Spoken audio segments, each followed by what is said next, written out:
네, 그럼 본격적으로 행사 진행하도록 하겠습니다.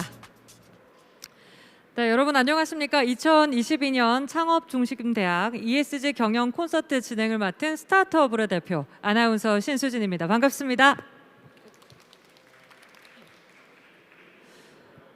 저도 지금 스타트업 대표님들과 함께 IR 관련되어 있어서 멘토링을 하고 있는 입장이다 보니까 오늘은 사실은 아나운서라는 이야기보다는 오늘 ESG 그리고 스타트업이 조금 더 성장할 수 있는 어떠한 발판을 마련할 수 있는 기회가 아닌가 싶습니다. 이 귀한 자리에 저를 이렇게 초청해 주셔서 사회자로 세워주셔서 다시 한번 감사하다는 말씀 전해드리도록 하겠습니다. 사실은 스타트업에서의 ESG뿐만 아니라 대기업에서도 ESG 경영을 정말 화두로 계속해서 매년 내놓고 있는데요. 그렇다 보니까 이 ESG 경영이 대기업과 그리고 스타트업이 함께 상생하고 또 협업할 수 있는 좋은 구조가 되지 않았나 싶습니다. 그 ESG 경영 콘서트를 오늘 개최하면서 동남권 지역 가치 사슬을 강화하고 지역 혁신 체계를 기반으로 마련할 수 있는 준비가 오늘이 아닌가 싶습니다. 자, 오늘 행사를 위해서 많은 분들께서 함께 참여를 해주셨습니다. 스타트업 임직원 여러분들, 그리고 동남권역의 지자체 분들, 그리고 공공기관, 산업체에 재직 중인 많은 분들께서 이곳에서 함께 해주시고 계시는데요. 전체적인 순서 제가 알려드리도록 하겠습니다. 1부와 2부로 나눠지겠고요. 1부는 ESG 발대식, 그리고 2부에서는 ESG 경영 콘서트로 이루어질 예정입니다.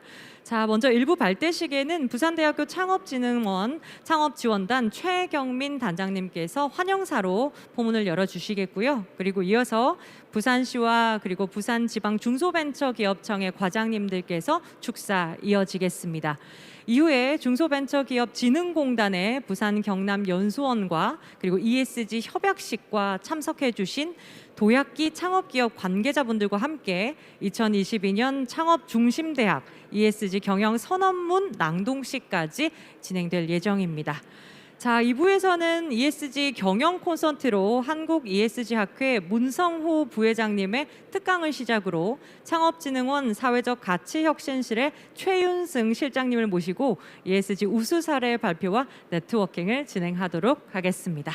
네, 간략하게 전체 순서를 안내해 드렸고요. 오늘 참여해 주신 내외빈 분들 소개 올리도록 하겠습니다. 먼저 부산대학교 창업지원단 최경민 단장님 참석해 주셨습니다. 큰 박수로 맞이해 주시기 바랍니다.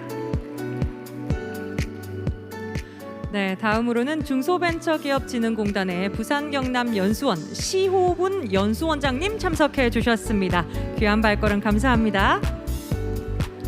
자, 이어서 부산지방중소벤처기업청 창업벤처과 최은호 과장님 참석해 주셨습니다. 진심으로 감사합니다.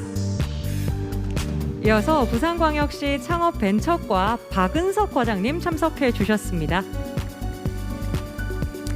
네, 마지막으로 창업진흥원 사회적 가치혁신실의 최윤승 실장님 참석해 주셨습니다. 네, 그리고 2022년 부산대학교 창업중심대학의 도약기 참여기업 대표 및 그리고 임직원분들도 함께 참석해 주셔서 진심으로 감사하다는 말씀 드리겠습니다. 자, 이어서 오늘 행사를 주최해 주신 부산대학교 창업지원단 최경민 단장님의 환영사를 듣도록 하겠습니다. 단장님 모시도록 하겠습니다. 큰 박수 부탁드리겠습니다.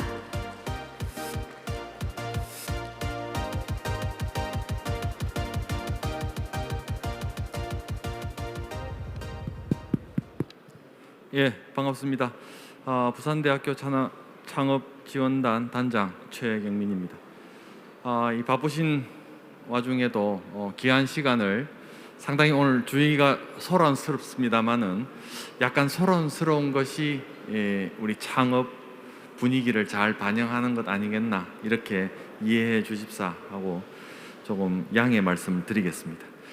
오늘 이 발대식에 함께 해주신 중소기업진흥공단 부산경남연수원 시호문 원장님, 그리고 부산지방중소벤처기업청 창업벤처과 최은호 과장님, 그리고 부산광역시 창업벤처과 박은섭 과장님을 비롯한 기업 관계자 여러분에게 진심으로 환영과 감사의 말씀을 드리고, 또 멀리서 와주신 창진원의 최윤승 실장님께도 한 번 더 감사 말씀을 드리겠습니다. 지난해부터 이제 ESG 바람이 아주 거세게 불고 있고요. 유럽 EU에서는 지난해 Fit for 55 입법 패키지를 내놓은 상태고, 미국은 50년까지 탄소 중립 선언을 한 상태입니다. 우리나라 정부에서도 이런 탄소 중립 기본권이라는 법안이 지난해 국회를 통과하였고, 이 ESG가 더 이상은 하나의 숙제 같은 것이 아니고 비즈니스에 상당히 중요한 어떤 철학이 되고 그것이 요소가 되는 그런 시대에 저희가 와 있습니다. 그래서 철저한 대비와 발전적이고 더 도전적인 준비가 필요하다 하는 것이 현재의 시점입니다. 따라서 기업의 윤리적 책임으로 접근하던 CSR과는 이 ESG는 기업의 자금 조달, 정부 정책, 투자 유치 모든 부분에서 맞물리게 되고, 스타트업들은 당연히 이런 그 전체적인 글로벌 도약을 위해서는 이 ESG에 대한 인식과 준비가 더욱 요구되는 시점입니다. 그래서 국내외 주요 펀드사와 또 공공연 기금이라든지, 그래서 이제 ESG 경영 상황을 벤처 투자 의사 결정에 반영하는 추세, 이런 것들을 다 반영해 보면은 상당히 이 중요성을 두 번 이야기할 필요도 없을 정도이고요. 국내에서는 SK텔레콤이라든지 신한이라든지 KB 이런 금융 지주 회사에서도 ESG 스타트업 악셀레이팅이나 펀드 조성에 상당히 지원을 늘려가고 있고요. 제조업에서도 LG전자라든지 남부발전이라든지 협력업체들에게 ESG뿐만 아니고 본사에서의 ESG 노력은 이루 하나하나 강조해서 입이 아플 정도입니다. 그래서 오늘 이 자리에 모든 분들이 이 ESG 경영을 새로운 기회로 활용할 수 있는 그런 자리가 되었으면 합니다. 저희 부산대학에서는 동남권 지역의 창업 벤처의 변화의 시대를 맞이하는 주역이 되고자 이 자리를 마련해 드렸고요. 단지 장을 마련하는 것이 저희의 역할이었고, 이 장을 꽃피우는 것은 여기에 참석하신 여러분들의 몫입니다. 그래서 바쁘신 중에도 이 ESG 발대식의 성공적인 추진을 위해서 이렇게 시간을 내주신 관계자분들에게 한 번 더 진심으로 감사를 드리면서 성공적인 오늘의 콘서트가 이루어지기를 기대하겠습니다. 감사합니다. 네, 귀한 말씀 감사합니다. 최경민 단장님께서 앞으로 ESG가 저변 확대될 수 있도록 우리가 물심양면 잘 해보자라는 이야기를 해주셨습니다. 다시 한번 큰 박수 부탁드리겠습니다. 네, 이어서 축사 진행하도록 하겠습니다. 중소벤처기업진흥공단 부산 경남연수원 시호문 연수원장님의 축사를 듣도록 하겠습니다. 원장님께서는 단상 위로 올라와 주시면 감사하겠습니다. 큰 박수가 필요할 것 같습니다.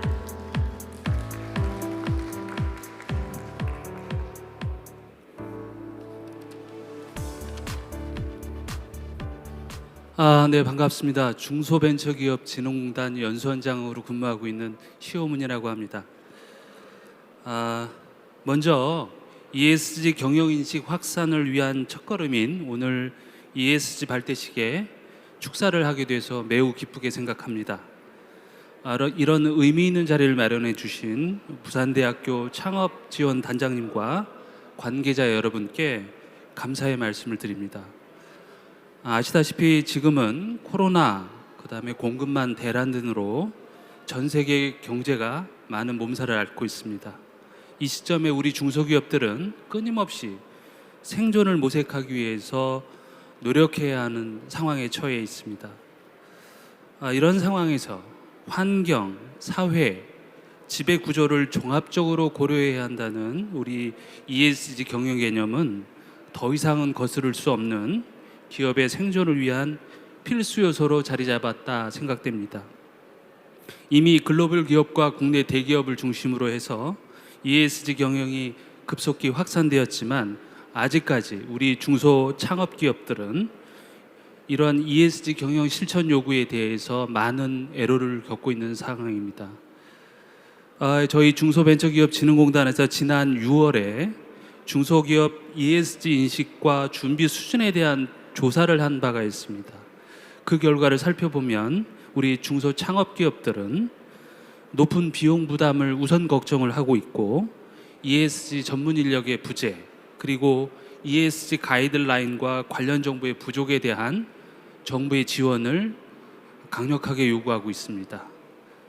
그런 점에서 볼 때 오늘 진행되는 ESG 발대식은 매우 시의적절하고 ESG 경영인식의 확산을 위한 민과 관이 협업을 해서 지원을 추진하는 중요한 첫걸음이라고 생각을 합니다.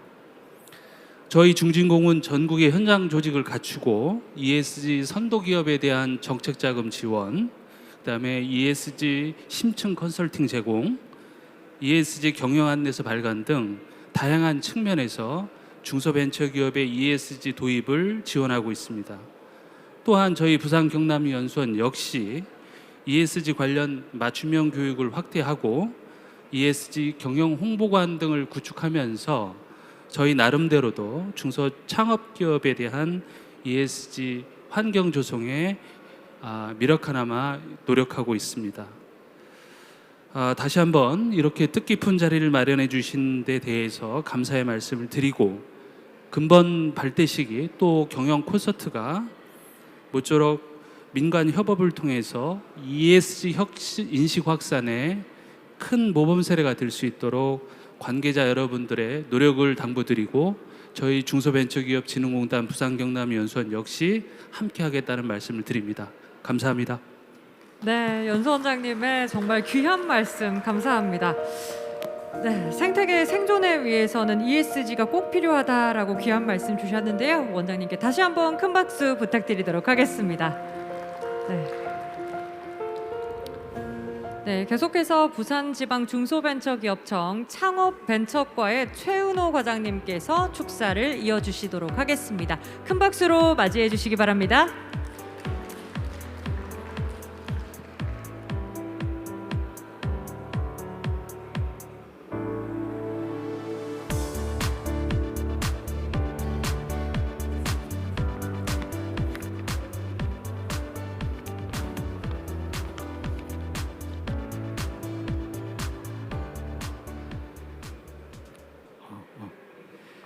안녕하십니까. 김일호 부산지방 중소벤처기업청장님을 대신하여 인사드리게 된 창업벤처과장 최은호입니다.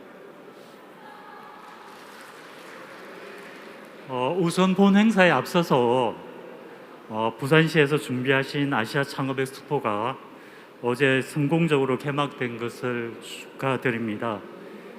창업 엑스포의 성공 개최가 내년 엑스포 2030의 유치 성공의 발판이 되길 기원합니다. 최근 사회적으로 화두가 되고 있는 ESG라는 주제로 개최되는 뜻깊은 오늘 행사에 참석하게 되어서 매우 기쁘게 생각합니다. 바쁜 일정 중에도 자리를 빛내주시기 위해 함께해 주신 박은석 부산광역시 창업벤처과장님, 그리고 시오문 중소벤처기업진흥공단 부산경남연수원장님을 비롯한 많은 기부인 여러분께 감사드립니다. 아울러 오늘 이 자리를 준비하시느라 노고를 아끼지 않으신 최경민 부산대학교 창업지원단장님과 여러 관계자 여러분께도 감사 말씀드립니다. 오늘 행사는 환경, 사회, 지배구조라는 핵심적 가치가 기업의 성장 요건으로 부각되면서 ESG에 대한 창업기업의 인식을 제고하기 위해 마련된 행사로 알고 있습니다. ESG 경영이 전 세계적인 화두가 된 지도 오래됐지만 우리의 중소기업 현실은 ESG 필요성은 공감하지만 경영상의 여러 어려움으로 적절한 대응에는 어려움이 큰 것이 사실입니다. 따라서 오늘 행사는 부산대학이 주축이 된 창업출신대학이 중심이 되어서 ESG 경영의 중요성을 널리 확산시키고 앞으로 여러 기관들이 연계하여 우리 지역 창업벤처기업의 ESG 경영 환경을 만드는 출발점이 될 것이라고 기대합니다. 중소벤처기업부도 ESG 경영이 벤처 창업기업의 성장과 가치 제고의 핵심 요소로 보고 이들 기업의 정책 자금 지원, 판로 개척 지원, 기업 공개 등과 관련하여 창업벤처 기업의 ESG 역량을 높일 수 있도록 노력해오고 있습니다. 그 일환으로 중소기업을 대상으로 ESG 경영에 대한 이해도를 높이고 기업 여건에 맞는 실천 방안을 마련하는 데 도움을 주기 위해 얼마 전 전국 순회 설명회도 개최한 바 있습니다. 또한 올해 7월에는 ESG 관련 투자 환경 조성을 위해 ESG 벤처 투자 표준 가이드라인을 마련하여 시범 운영 중에 있습니다. 중소벤처기업부의 ESG 벤처 투자 가이드라인은 벤처 캐피탈의 벤처 투자에 활용되어 벤처 스타트업의 ESG 경영 확산에 기여할 것으로 기대하고 있습니다. 중소벤처기업부는 앞으로도 지속적으로 ESG 투자 환경 조성 및 확산을 위해 노력할 것입니다. ESG 경영은 더 이상 선택이 아닌 필수가 되고 있습니다. 벤처 창업기업에게는 새로운 기회이자 성장의 발판이 될 수 있습니다. 부산중기청은 부산시와 여러 지원기관과 함께 우리 지역 벤처 창업기업이 ESG 경영 도입을 통해서 한 단계 진일보하고 유니콘으로 도약할 수 있도록 함께 노력하겠습니다. 아무쪼록 얼마 남지 않은 2022년도 한 해 잘 마무리하시길 바라며 오늘 행사에 참여해 주신 모든 분의 건강과 행복을 기원합니다. 끝으로 내일 월드컵 경기에서도 대한민국의 선전을 기원하면서 인사를 가름하겠습니다. 감사합니다. 네, 귀한 말씀 감사합니다. 전체적인 경과 보고와 함께 ESG 투자를 적극적으로 이루어 주시리라 믿습니다. 다시 한번 큰 박수 부탁드리도록 하겠습니다. 감사합니다. 자, 마지막 축사가 있도록 하겠습니다. 마지막으로 부산광역시 창업벤처과 박은석 과장님께서 축사해 주시겠습니다. 큰 박수로 맞이해 주시기 바랍니다.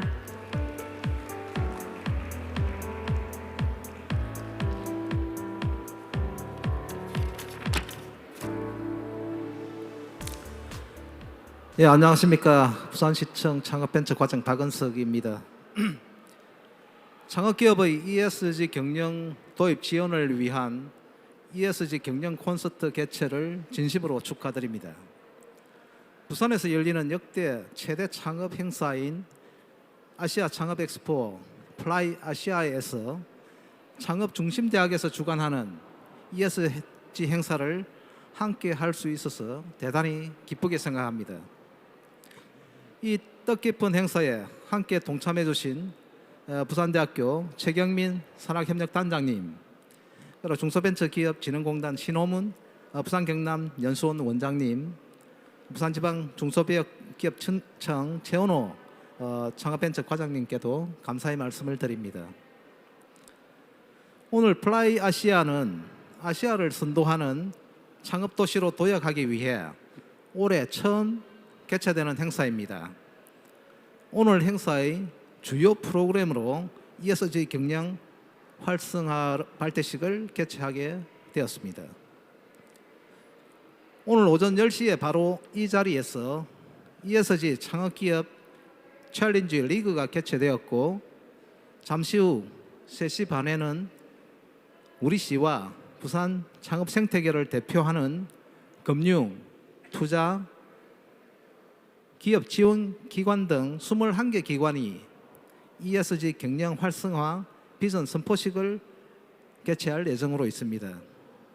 그만큼 ESG 경영이 기업 생존의 필수 요건으로 부상하고 있는 것입니다. 이에 우리 시는 벤처 창업 기업을 위해 지자체 최초로 ESG 인정 시스템을 구축하고 21개 기관과 함께 기업 역량 강화, 금융과 투자 지원을 연계하는 체계적인 패키지 지원을 선제적으로 하려고 합니다. 오늘 부산대학교 창업중심대학과 중소벤처기업진흥공단에서도 ESG 업무 협약을 체결하는 것으로 알고 있습니다. 우리 시의 ESG 경영 활성화 업무 협약과 시너지 효과를 거두어 부산 지역 창업 생태계가 지속 가능한 미래로 뻗어나갈 수 있도록 저희들도 함께 노력하도록 하겠습니다. 아시아의 대표적인 창업 플랫폼인 플라이 아시아 2022의 시작에 많은 관심과 응원을 보내준 것에 대하여 감사드립니다. 내일까지 창업 엑스포 프로그램들이 다양하게 준비되어 있으니 적극적인 참여를 부탁드립니다.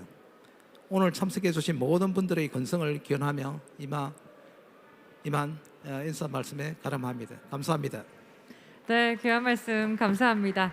부산시 최초로 ESG 인증 시스템이 구축되면 너무나도 좋을 것 같습니다. 다시 한번 귀한 말씀해주신 우리 과장님께 큰 박수 부탁드리겠습니다. 네, 이어서 부산대학교 창업지원단과 그리고 중소벤처기업진흥공단 부산경남연수원 다시 한번 말씀드리겠습니다. 중소벤처기업진흥공단 부산경남연수원과 부산대학교 창업지원단 간의 ESG 업무 협약 체결식을 진행하도록 하겠습니다. 자, 무대가 세팅이 되면 바로 진행을 하는 걸로 하겠습니다.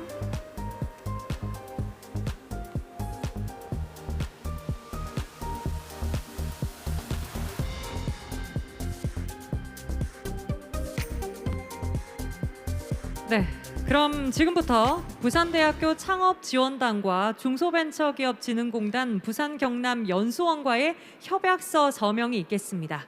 부산대학교 창업지원단 최경민 단장님과 중소벤처기업진흥공단 부산경남연수원 시호문 연수원장님께서는 자리에 착석해 주시면 감사하겠습니다. 네, 협약서 서명에 앞서서 협약서의 전체 내용을 제가 대신 대독하도록 하겠습니다. 창업기업의 ESG 경영 인식 확산과 지역 특화 산업 경쟁력 강화를 위한 업무 협약서, 중소벤처기업진흥공단 부산경남연수원과 부산대학교 창업지원단은 상호 협력 강화를 통해 창업기업의 ESG 경영 인식 확산과 지역 특화 산업을 선도할 스마트 제조 고급 인력 양성과 양기관의 발전을 위해 다음과 같이 업무 협약을 체결한다. 제1조 목적.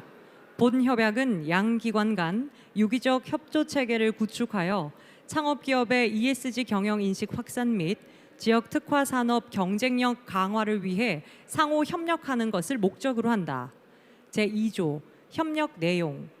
양 기관은 다음 각 호와 같이 상호 협력하고 기타 협력 사항은 별도의 협의를 통해 결정한다. 1. 창업기업의 ESG 경영 인식 확산과 지역 특화 산업 경쟁력 강화를 위한 교육 지원. 2. 맞춤형 교육 실습 관련 시설 지원. 3. 핵심 인력 및 지원 기업의 성장을 위한 다양한 연계 지원. 4. 기타 양 기관이 추진하고 있는 제반 사업 상호 협력.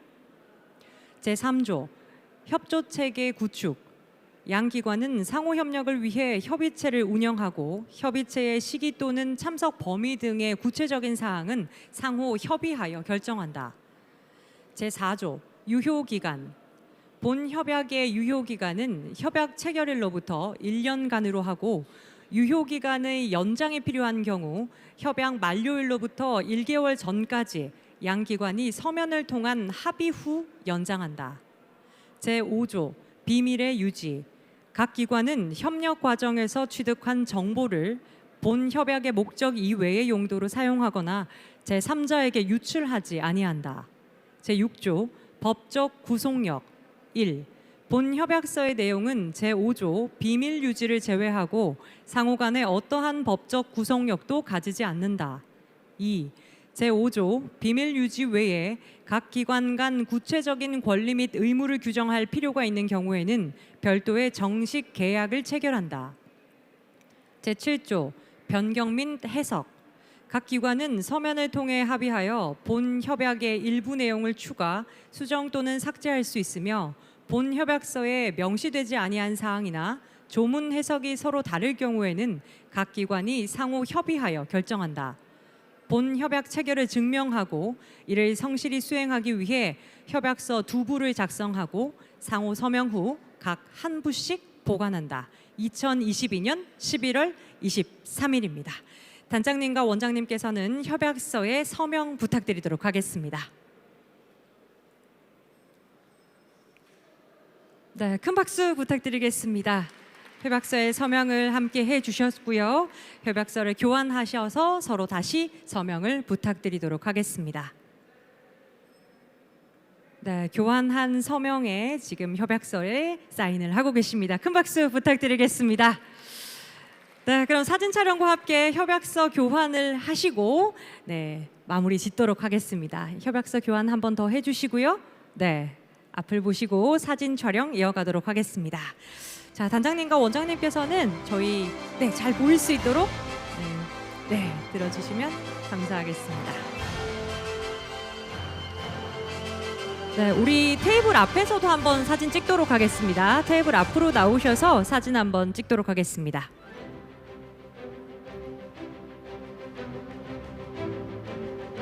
네, 큰 박수가 더 멋지게 우리의 협약을 잘 체결했다라는 의미가 될 것 같습니다. 네, 진심으로 축하하고 또 앞으로의 발전이 기대가 되는 협약이 아닌가 싶습니다. 네, 창업중심대학 ESG 경영의 성공과 발전을 위해 참석해 주신 모든 분들 함께 큰 박수 부탁드리겠습니다.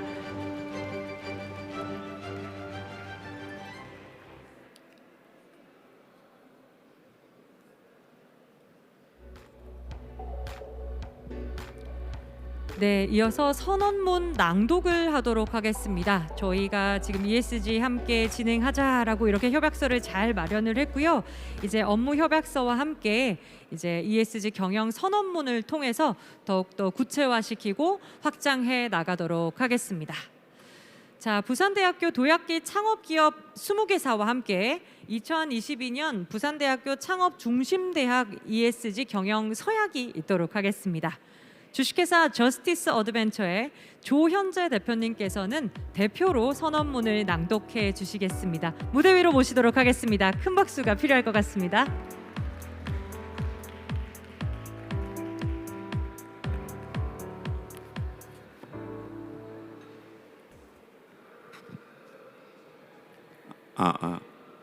안녕하세요.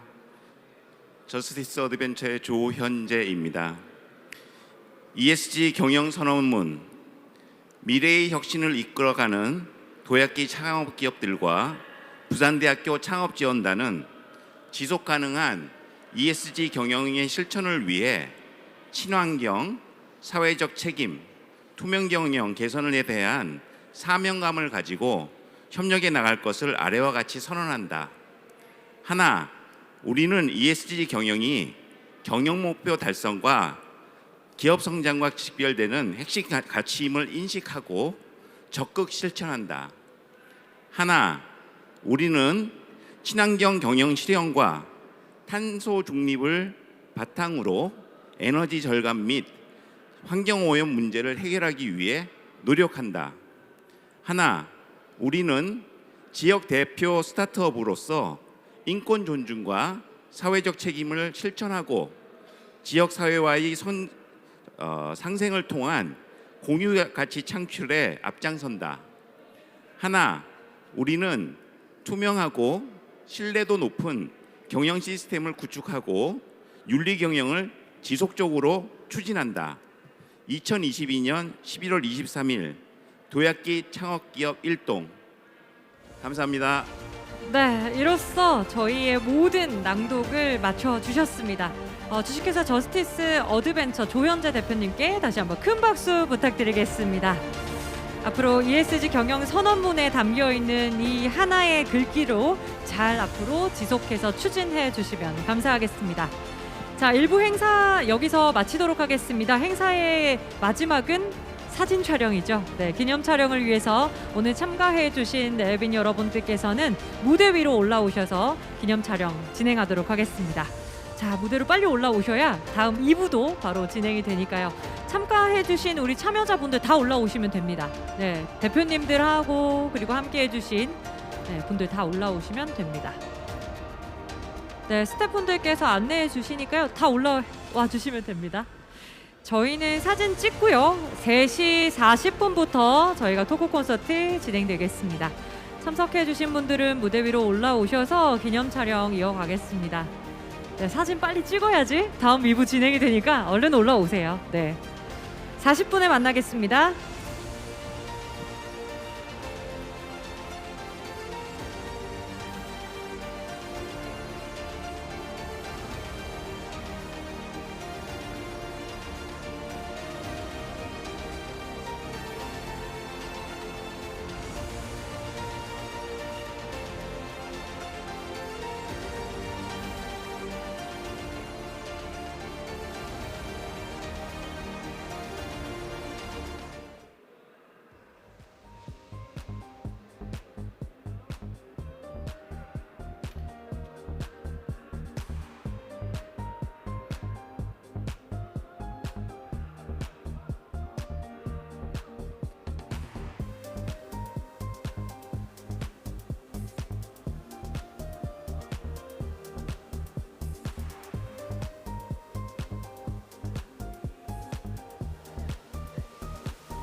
네, 잠시 안내 말씀드리도록 하겠습니다. 2부 ESG 경영 콘서트 진행하도록 하겠습니다.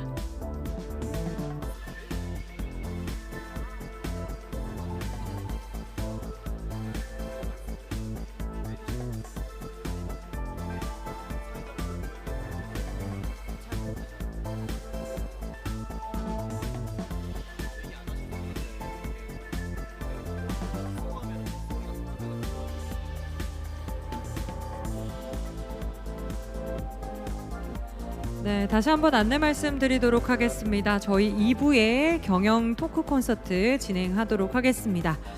3시 40분부터 진행될 예정이니까요. 참여해 주신 분들께서는 자리에 착석해 주시면 감사하겠습니다. 다시 한번 안내 말씀드리도록 하겠습니다. 저희 ESG 2부 행사 ESG 경영 콘서트 진행될 예정이니까요. 참여해 주신 분들께서는 자리에 착석해 주시면 바로 진행하도록 하겠습니다.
네, 저희가 3시 40분부터 시작하기로 했는데요. 지금 조금 딜레이 되는 점 양해 말씀 부탁드리겠습니다. 저희 바로 진행을 이제 시작하도록 하겠습니다. ESG 경영 콘서트 함께 해주신 여러분 자리에 착석해 주시면 저희가 바로 진행하도록 하겠습니다.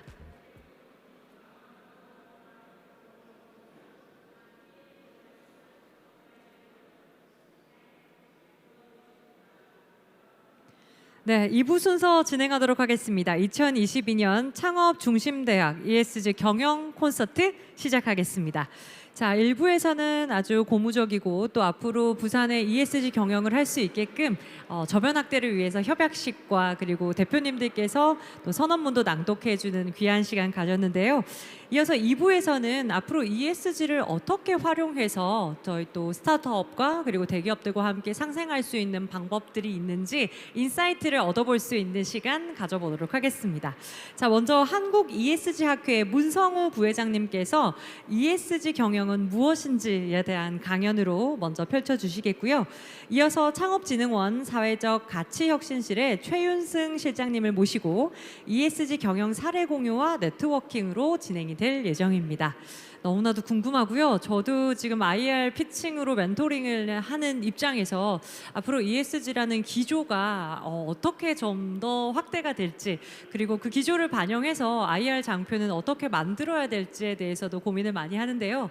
오늘 두 분의 연사분들의 인사이트를 통해서 어떻게 하면 조금 더 괜찮은 ESG 경영을 할 수 있을지에 대한 귀한 식견 많이 얻어갈 수 있을 것 같습니다. 자, 그럼 본격적으로 특강 진행하도록 하겠습니다. ESG 에센스라는 주제로 한국 ESG 학회 문성호 부회장님을 모시도록 하겠습니다. 큰 박수 부탁드리겠습니다.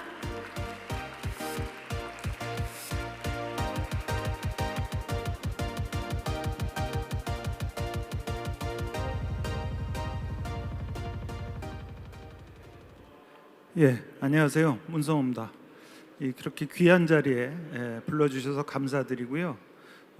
저는 이제 오늘 그 ESG에 대해서 좀 쉽게 말씀을 드리려고 합니다. ESG가 사실은 우리나라에 지금 나와 있는 책만 해도 100권이 넘죠. 그리고 뭐 한 권당 한 200페이지 치면 한 2만 페이지의 자료가 있는 거죠. 그리고 ESG 매일 업데이트가 됩니다. 작년에 ESG 우리나라 뉴스 건수가 36,500건이었다고 합니다. 하루에 100건씩 나온 거죠. 요즘은 이제 ABCD, EFG가 아니고 ABCD, ESG라고 할 정도로 ESG의 열풍이 엄청납니다. 근데 도대체 ESG가 뭘까? 그리고 ESG가 리스크일까? 기회일까? 그 다음에 ESG가 과연 돈을 벌어줄까? ESG가 무엇이 도움이 될까? 그리고 ESG가 우리 스타트업들한테는 어떤 영감을 줄까 등등 굉장히 궁금한 점들이 많으실 텐데 제가 제 능력껏 최대한 좀 말씀을 드려보겠습니다. 저는 ESG에 관한 책을 이렇게 2권 썼고요. 그리고 직장은 금융감독원부터 해서 두산그룹, 포스코, 현대차그룹 등에서 근무를 했습니다. 그래서 실제로 기업에서 또 CSR 담당 임원도 했었고요. 미국 뉴욕주 변호사고 경영학 박사입니다. 현재 연세대학교에서 또 강의도 하고 있습니다. 우리가 보통 이제 ESG 그럼 환경, 사회, 지배구조 이렇게 말씀을 하시죠. 이게 뭐 대단히 복잡한 건 아니죠. 사실 ESG라는 게 뭐 환경을 잘 돌보고 또 사회적인 책임을 다하고 그리고 의사결정을 투명하게 하면 된다. 뭐 여기까지 알고 계시면 다 ESG를 알고 계시다고 하죠. ESG는요 사실 지식이나 정보로 이렇게 익히려면 너무 복잡합니다. ESG라는 얘기를 처음 한 게 유엔이거든요. 유엔은 지금도 매일 ESG에 관한 얘기를 하고 있습니다. 유엔뿐이 아니죠. 전 세계의 모든 투자기관들이 ESG를 얘기를 하고 있죠. 환경은요. 환경은 크게 두 가지로 나뉘죠. 우리가 소음, 폐기물, 진동 이런 것들은 우리가 생활 환경이라고 합니다. 생활 환경을 해치면요. 우리가 환경 오염이라고 하죠. 그 다음에 자연 환경, 땅, 대기, 물 이런 거 해치면 우리가 환경 훼손이라고 합니다. 환경 훼손과 환경 오염을 안 하는 걸 환경 보전이라고 합니다. 뭐 사회 이슈는 인권, 건강, 안전, 동물 복지 등등 굉장히 다양하고요. G는 투명한 의사결정 뭐 이 정도 기억해 두시면 될 것 같아요. 주로 상법상의 제도들이 많습니다. 그럼 제가 여기서 하나 여쭤볼게요. CSR이라고 있었습니다. 사회공헌 활동. 사회공헌 활동보다 ESG가 훨씬 더 이렇게 강력한 이유가 뭘까요? CSR도 분명히 있었거든요. 사회공헌 활동도 있었는데 그거하고 비할 바 없이 ESG는 굉장히 힘이 셉니다. ESG가 오래 갈까? 이런 얘기들을 합니다. ESG가 과연 그냥 패션 매니지먼트 아닐까? 한때 패션 아닐까? 이런 생각들도 합니다. 그런데 왜 ESG는 이렇게 힘이 셀까요? ESG는요 CSR하고 주장했던 사람들이 좀 다릅니다. CSR은 기업이 돈을 벌면 사회공헌을 하라라고 해서 학자나 NGO들이 주장을 했었습니다. ESG는 지금 누가 주장을 하고 있죠? 투자자들이 주장을 하고 있습니다. ESG를 하라고 하는 건 은행들이에요. 금융기관들입니다. 그래서 ESG를 기업들이 안 할 수가 없어요. 사회공헌은요 돈이 있으면 하고 없으면 안 해도 할 수 없었어요. 1년에 뭐 자선기관에 돈을 내는 것 있으면 더 많이 내고 없으면 못 냈죠. 그런데 ESG는 안 하면 은행이나 금융기관이나 투자자가 돈을 뺏어요. 대출을 안 해주고 고금리로 꿔주고요. 주었던 돈도 회수를 합니다. 기업은 그게 겁나는 거죠. 기업은 두 그룹이 제일 겁나죠. 첫 번째, 투자자, 회사에 자본을 대주는 사람들. 두 번째, 회사의 물건이나 서비스를 사주는 사람들, 바로 고객이죠. 투자자가 ESG를 계속 얘기를 하고 있고요. 그리고 그 바톤을 이어받은 게 고객들입니다. ESG를 안 하면 고객들이 선택을 안 하죠. 그래서 ESG가 왜 이렇게 힘이 있을까는 ESG를 요구하는 주체가 학자도 아니고요. NGO도 아니고요. 정부도 아니고요. ESG를 얘기하는 주체는 기업들에게 ESG를 하라고 얘기하는 사람들은 바로 은행들입니다. 자, 우리가 지속가능 경영 ESG를 잘하면 기업에 돈이 들어오고요. 그 돈을 갖고 기업을 성장시키고 고객에게 좋은 제품을 팔고 판매하고 또 우수 인재도 몰리고 그래서 ESG 선순환에 들어가게 된다. 이게 굉장히 원론적인 얘기고요. 대부분의 분들은 여기까지가 ESG의 끝이라고 알고 계시죠. 그럼 제가 이제 한번 간단한 그래프를 보여드릴게요. 이게 구글 트렌드에 들어가시면 여러분들도 그냥 쳐서 보실 수가 있습니다. ESG라는 구글 트렌드의 단어를 치시면요, 이 첫 시작이 2004년입니다. 2004년부터 이렇게 쭉 구글 트렌드에 보면 ESG를 찾다가 2020년 여름부터 급격히 올라가서 이게 구글 트렌드는 100이 되면 만점입니다. 여기서 이제 그야말로 피크를 쳤습니다. 이게 글로벌이에요. 우리나라는 어떨까요? 우리나라는 이미 2004년도부터 ESG라는 단어를 엄청 찾았습니다. 그러다가 ESG에 관심이 없어졌다가 또 찾았다가 또 관심 없다가 또 찾았다가, 근데 안 찾을 때는 아예 제로입니다. 예. 그러다가 정말 아주 오랫동안 우리나라는 ESG라는 단어, 이게 0이거든요. 거의 찾지를 않았습니다. 해외는 25 수준을 유지했는데요. 우린 찾지 않다가 2020년 여름부터 추석 때부터 ESG라는 단어를 막 찾았습니다. 왜 우리나라는 2004년에 저렇게 ESG라는 단어를 찾았을까? 2004년에 유엔에서 먼저 관심 갖는 자가 승리한다는 보고서가 나옵니다. 이때 ESG라는 단어가 처음 등장합니다. 기업은 환경적, 사회적, 지배구조에 가는 걸 잘 처리해야지 은행들이 돈을 꿔줍니다. 은행들이 투자를 합니다라고 유엔에서 전 세계 은행장들한테 편지 받은 걸 바탕으로 보고서를 냅니다. 자, 그럼 제가 여기서 또 하나 여쭤볼게요. ESG는 이 중에 E와 S는 왜 형용사일까요? Environment, Society가 아니고요. 여러분들 ESG를 인터넷에 쳐보시면요, Environmental, Social and Governance입니다. 왜 E와 S가 형용사일까요? 그냥 명사로 환경, 사회, 지배구조, Environment, Society, Governance라고 치면 될 텐데 왜 형용사를 썼을까요? 이게 영어 문법의 문제가 아니고요. 이 Who Cares Wins라는 보고서에 보시면요, ESG는요 이슈라고 되어 있습니다. 이슈. 네. 이 ESG 이슈를 잘 처리해야지 은행들이 돈을 대줄 겁니다라고 유엔에서 추천사를 해준 겁니다. 자, 그러면 이슈는 뭐죠? 우리가 보통 이슈, 영어에서도 we have an issue, 그럼 뭐죠? 이슈는 골칫덩이에요. ESG는요, 여러분 골칫덩이입니다. 여러분들 결코 ESG를 굉장히 아름다운 황금률, 도덕률로 보시면 안 돼요. ESG는 이미 20년 전부터 유엔에서 말하기를 은행장들이 그러는데 환경, 사회, 지배구조 골칫덩이들을 기업이 해결해야지 그 기업에 돈을 대준답니다 라고 보고서가 나왔던 거죠. ESG는 알파벳 순서도 아닙니다. 알파벳 순서대로 되려면 EGS가 돼야 돼요. 중요도 순서로 나열을 한 겁니다. 환경적인 게 제일 심각했고요. 그 다음에 사회적인 거, 그리고 지배구조에 관한 거 순서대로 이슈, 골칫덩이들을 기업 보고 해결하라고 유엔에서 보고서를 낸 겁니다. 원래 ESG는요, 원래 SEE였어요. C, Social, Ethical, Environmental. 그런데 투자자들이 ESG를 굉장히 강조하기 이전에 SEE를 강조했었거든요. 기업은 사회적, 환경적, 그리고 윤리적 책임을 가져야 된다. 근데 기업들이 윤리적이지 않은 거예요. 리먼 브러더스나 엔론 같은 사태를 보면요, 전부 다 기업들이 분식하고 주주들 속이고 그야말로 대중적으로 사기를 쳐서 기업이 자기 배를 불렸습니다. 그래서 투자자, 주주들이, 금융기관들이 이렇게 생각을 한 거죠. 기업의 윤리를 기대하는 건 무리구나.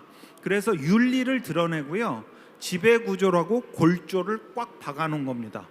집안으로 치면요, 절대 집을 못 옮기게 기둥을 박아놓은 거죠. 그게 거버넌스입니다. 그래서 원래 SEE였는데 ESG로 바뀌었고요. 그래서 지금도 ESG에는 윤리적이거나 법적인 요소가 강한 겁니다. 자, 우리가 보통 그럼 이제 지속가능 발전 얘기를 합니다. ESG의 오리진, ESG의 아이디어가 나온 건 지속가능 발전이라고 얘기를 하죠. 요즘 이제 지속가능하다는 얘기를 굉장히 많이 하죠. 영어 표현에 따르면요, 이게 1987년도 유엔 보고서인데요, 미래 세대가 자신들의 필요를 충족시킬 수 있는 능력을 훼손하지 않으면서 현재 세대가 자신들의 필요를 충족시키는 발전. 이게 무슨 얘기일까요?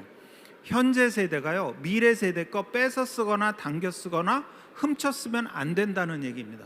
현재 세대는요, 현재 세대가 알아서 살아야 돼요. 제가 1세대고요, 여러분들이 2세대고 지금 초등학생이 3세대라면 저는 여러분들 거 뺏어 쓰거나 당겨 쓰거나 훔쳐 쓰면 안 됩니다. 그래야지 여러분들이 사시죠. 여러분들은요, 지금 초등학생인 3세대 거 뺏어 쓰거나 훔쳐 쓰거나 당겨 쓰시면 안 됩니다. 그들도 발전할 수 있게 여러분들이 오히려 보호하고 개선해 주셔야죠. 2015년에 지속가능 발전 목표라는 게 나옵니다. 자, 그리고 이 얘기를 유엔에 가서 늘 하고 있는 자랑스러운 한국의 그룹이 있습니다. BTS죠. 그리고 제가 방금 말씀드렸던 2015년 유엔 지속가능 발전 목표의 홍보대사는 누굴까요? 블랙핑크입니다. 블랙핑크가 공식적으로 전 세계를 다니면서 지속가능 발전을 위해서 더 노력하고 더 활동을 해야 된다, 이런 얘기를 합니다. 자, BTS와 블랙핑크의 공통점이 뭘까요? 뭘까요? 한국 사람? 아이돌? 뭘까요? 미래 세대예요. 미래 세대. 여러분, 그레타 툰베리라는 기후 셀럽 아시죠? 미래 세대입니다. 지금 미래 세대가 지속 가능한 발전을 하기 위해서는 현재 세대가 미래 세대 걸 뺏어 쓰거나 당겨 쓰거나 훔쳐 쓰지 말고 잘 물려줘야 된다고 얘기를 하고 있는 겁니다. 자, 그럼 ESG를 하는 기업은 뭘 얻을까? 주주들이, 금융기관들이 ESG를 하라고 기업들한테 얘기를 해요. 그럼 ESG를 하는 기업은 얻는 게 뭘까요? ESG를 잘해서 돈을 벌까요? ESG를 잘해서 돈을 벌었다는 증거는 없습니다. 아직은 부족한 거죠. 왜냐하면 보통 학자들이요, ESG가 매출을 증가를 했다는 증거를, 상관관계를 뽑으려면 10년치 통계가 필요합니다. 근데 ESG가 뜬 게 언제죠? 2020년이에요. 앞으로 10년 후에 2030년쯤 ESG가 돈을 벌어줬다 안 벌어줬다 알 수 있을 겁니다. 그것도 사실 정확치 않아요. 왜냐하면 3년 동안 엄청난 변수가 하나 들어가 있죠. 코로나입니다. 그래서 과연 ESG가 진짜 매출을 늘려줄까? 뭐 조그만 그런 기록들은 있어요. ESG를 잘하면 매출이 는다, 주가가 높다 등등 있지만 아직 확실한 증거는 없어요. 운동을 잘해서 건강한 건지 건강해서 운동을 잘하는 건지 잘 모르겠어요. 우리가 마이크로소프트, MS 굉장히 ESG를 잘하는 회사죠. 이 ESG를 잘하는 MS는 가장 신경 쓰는 게, MS는 많은 전력 소비입니다. 그 전력 소비가 데이터 센터에 냉각수를 돌리면서 데이터 센터를 시키기 위해서 전력을 많이 끌어다 쓰죠. 그러니까 MS는 어떻게 했을까요? 냉각수를 끌어다 쓰지 말고 우리가 아예 데이터 센터를 물속에 담그면 되겠네. 그래서 데이터 센터를 해저에 지었죠. 예. 그건 MS가 돈이 많으니까 가능한 거예요. 스타트업이나 중소기업이나 심지어 우리나라 웬만한 대기업도 그렇게까지 못하죠. 그럼 ESG는 도대체 기업에게 갖다 주는 게 뭘까? 첫 번째는요, 캐피탈, 자본을 갖다 줍니다. 그건 뭐냐면요, 기업은 만약 여기 계신 여러분들이 창업을 하신다면요, 돈보다 많아야 되는 게 내 편입니다. 내 편. 예, 내 편이 많으셔야 됩니다. 예. 기업은요, 여러분들이 창업을 하시면 꼭 한 가지 그 기업의 숙명이 있어요. 여러분들이 창업을 하셨다면 그 창업 기업은요, 여러분보다 오래 살아야 돼요. 여러분들보다 그 기업은 장수해야 됩니다. 그죠? 그러면 그 기업이 장수하기 위해서는 가장 필요한 것이 뭐냐? 돈보다 더 필요한 게 내 편인데요. ESG는 그 내 편, 우군, 나의 아군이 바로 자본이라고 얘기를 합니다. 이해관계자란요, 기업의 성과에 영향을 끼치거나 영향을 받는 사람들을 얘기합니다. 사회, 투자자, 협력사, 고객, 종업원. 자, 사회 하나 예를 들어볼게요. 사회가 기업의 성과에 영향을 끼칠까요? 끼치죠. 사회적으로 규제가 심하면 기업은 어떻게 되죠? 성과 내기가 어려워요. 반대로 기업이 잘하면 사회가 영향을 받을까요? 어떻게 영향을 받죠? 기업이 잘 되는데 세금을 많이 내죠. 그러면 사회는, 정부는 돈을 많이 거둘 수 있습니다. 이렇게 서로 이해관계자란 성과에 영향을 주거나 성과에 영향을 주는 그룹을 말하는데요. 2019년에 미국의 비즈니스 라운드 테이블, 애플의 팀 쿡 등 200대 대기업 최고 경영자가 모여서 우리 기업의 목적을 새로 씁시다 라고 얘기를 합니다. 기업의 목적은 이겁니다. 여러분들이 창업을 하시면요, 꼭 스스로한테 물으셔야 돼요.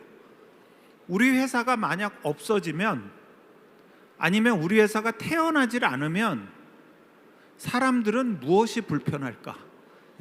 그게 기업의 목적입니다. 저희 집 앞에 편의점이 하나 있어요. 근데 저는 그 편의점이 없어질까 봐 늘 조마조마해요. 왜냐하면 그 편의점이 없어지면 제가 차를 끌고 마트까지 나가서 장을 봐야 돼요. 그게 바로 기업의 목적입니다. 늘 스스로한테 물어보셔야 돼요. 마케팅은 뭐죠? 마케팅은 고객의 불편을 해소해서 돈을 버는 겁니다. 마케팅은요, 고객이 불편하고 고객의 불만을 찾아서 그걸 해결해서 돈을 버는 게 마케팅입니다. 기업이 왜 존재하는지, 기업이 없어지면 그냥 고객이 불편한 게 아니고 지구가, 인류가 무엇을 잃게 될지, 무엇에 피해를 입을지를 찾는 게 기업의 목적입니다. 미국의 비즈니스 라운드 테이블, 애플의 팀 쿡, 아마존의 제프 베이조스 등 200명이 서명을 했습니다. 그 서명은요, 기업의 목적에 관한 서명입니다. 우리가 왜 존재하는지, 그게 고객, 직원, 공급자, 지역사회, 주주들과 존중하고 배려하고 그들을 이롭게 하기 위해서 우리가 존재한다. 이게 지금 스파이스 모델입니다. ESG는요, 그 이해관계자 자본주의를 배경으로 하는데요, 이해관계자 자본주의는 사실 우리나라 사람들은 어릴 때부터 많이 들었죠. 홍익인간의 개념이죠. 널리 사람을 이롭게 하는 겁니다. 자, 그런데 그럼 ESG가 이렇게 착한 일을 하라는 거네, 결국은. 예? 딴 사람들을 다 돌보라는 거네. ESG는요, 제가 오늘 중요한 문장 두 가지를 말씀드릴 텐데요. 첫 번째 문장을 말씀드릴게요. ESG는요, 기업에게 우등생이자 모범생이 되라는 겁니다. ESG는 기업에게 우등생이자 모범생이 되라는 겁니다. 우리 연예인들 중에 되게 재능이 좋아요. 그런데 알고 봤더니 인성이 안 좋아요. 그럼 요즘 팬들이 외면하죠. 기업도 똑같아요. 되게 성적을 잘 올리는, 재무 성과가 좋지만 인성이 안 좋아서 그 기업이 좋은 일을 안 하면, 혹은 좋게 돈을 안 벌면 이해관계자, 팬들은 그 기업을 버립니다. 근데 예전에는요, 우등생과 모범생이 나뉘었어요. 저 학교 다닐 때도 공부 잘하는데 진짜 못된 애들 많았어요. 예. 반대도 있었어요. 정말 모범생인데 공부도 좀 그렇게 하자. 하여튼 공부 빼곤 딴 건 다 모범적이었는데 공부만 못했어요. 예. 근데 지금 ESG는요, 기업에게 우등생이자 모범생이 되라는 겁니다. 돈 벌어서 그 돈을 갖고 너가 직접 좋은 일을 하라는 겁니다. 어디 딴 데 기부하고 공원에서 너는 돈 벌고 좋은 일은 딴 사람 시키는 게 아니고요. 기업 직접 돈도 벌고 좋은 일도 하는 인성이 좋은 우등생이 되라는 게 ESG입니다. ESG는요, 경영 문법이 바뀐 겁니다. 1970년에 밀턴 프리드먼이 기업은 돈만 벌면 된다. 제가 1990년대 중반에 미국에 MBA를 갔는데요. 그때 MBA 교수들은 칠판에 들어오면 늘 수익과 확장 이 단어만 썼어요. 여러분들이 2년 내내 미국에서 MBA 코스에서 배울 거냐? Profit and Expansion, 수익과 확장만 배워가면 됩니다. 비즈니스 윤리 필요 없어요 라고 했던 시절이 있었습니다. 근데 지금은 기업에게 우등생이자 모범생이 직접 되라는 겁니다. 근데 아주 중요한 거예요. 성적은 떨어지면 안 돼요. 네. 모범생이 되겠다고 공부를 소홀히 하면 안 됩니다. 그 얘기를 바로 블랙락의 레리 핑크라는 사람이 하고 있습니다. 이 레리 핑크는요, ESG의 아버지라는 사람이에요. ESG가 왜 펼쳐졌냐? BBC 때문이라고 하죠. 블랙락. 그 다음에 두 번째 B는 바이든입니다. 바이든은 굉장히 친환경 대통령이죠. 그 다음에 C는 코로나입니다. 블랙락의 레리 핑크라는 회장이 움직이는 자산은요, 1경원입니다. 1경원. 뭐 가늠도 안 되죠. 근데 이 레리 핑크가 움직이는 1경원은요, 우리나라 5개를 움직이는 돈입니다. 우리나라 연간 총생산이 2,000조 원이에요. 그러니까 우리나라 5개를 움직이는 회사입니다. 그래서 우리가 이런 회사들 유니버설 오너라고 그래요. 웬만한 국가보다 큽니다. 유럽 같은 데는 한 10개국, 아마 뭐 웬만한 나라의 한 20, 30개국의 몫을 차지하는 이 블랙락이라는 레리 핑크 회장이 이런 얘기를 합니다. 제가 ESG를 계속 얘기했는데요, 착각하시면 안 됩니다. ESG는 결국 주주에게 장기적으로 돈을 벌어줘야 됩니다. 인성도 좋은 모범생이 되는 건 꼭 필요한데요, 그렇다고 해서 성적이 떨어지면 안 됩니다 라고 얘기를 했습니다. 제 포인트는요, 여러분들께서 ESG를 접하실 때 굉장히 많은 앵글을 접하실 텐데요, ESG는 반드시 돈을 버셔야 됩니다. 돈 까먹으면서 좋은 일하는 건 어렵지 않아요.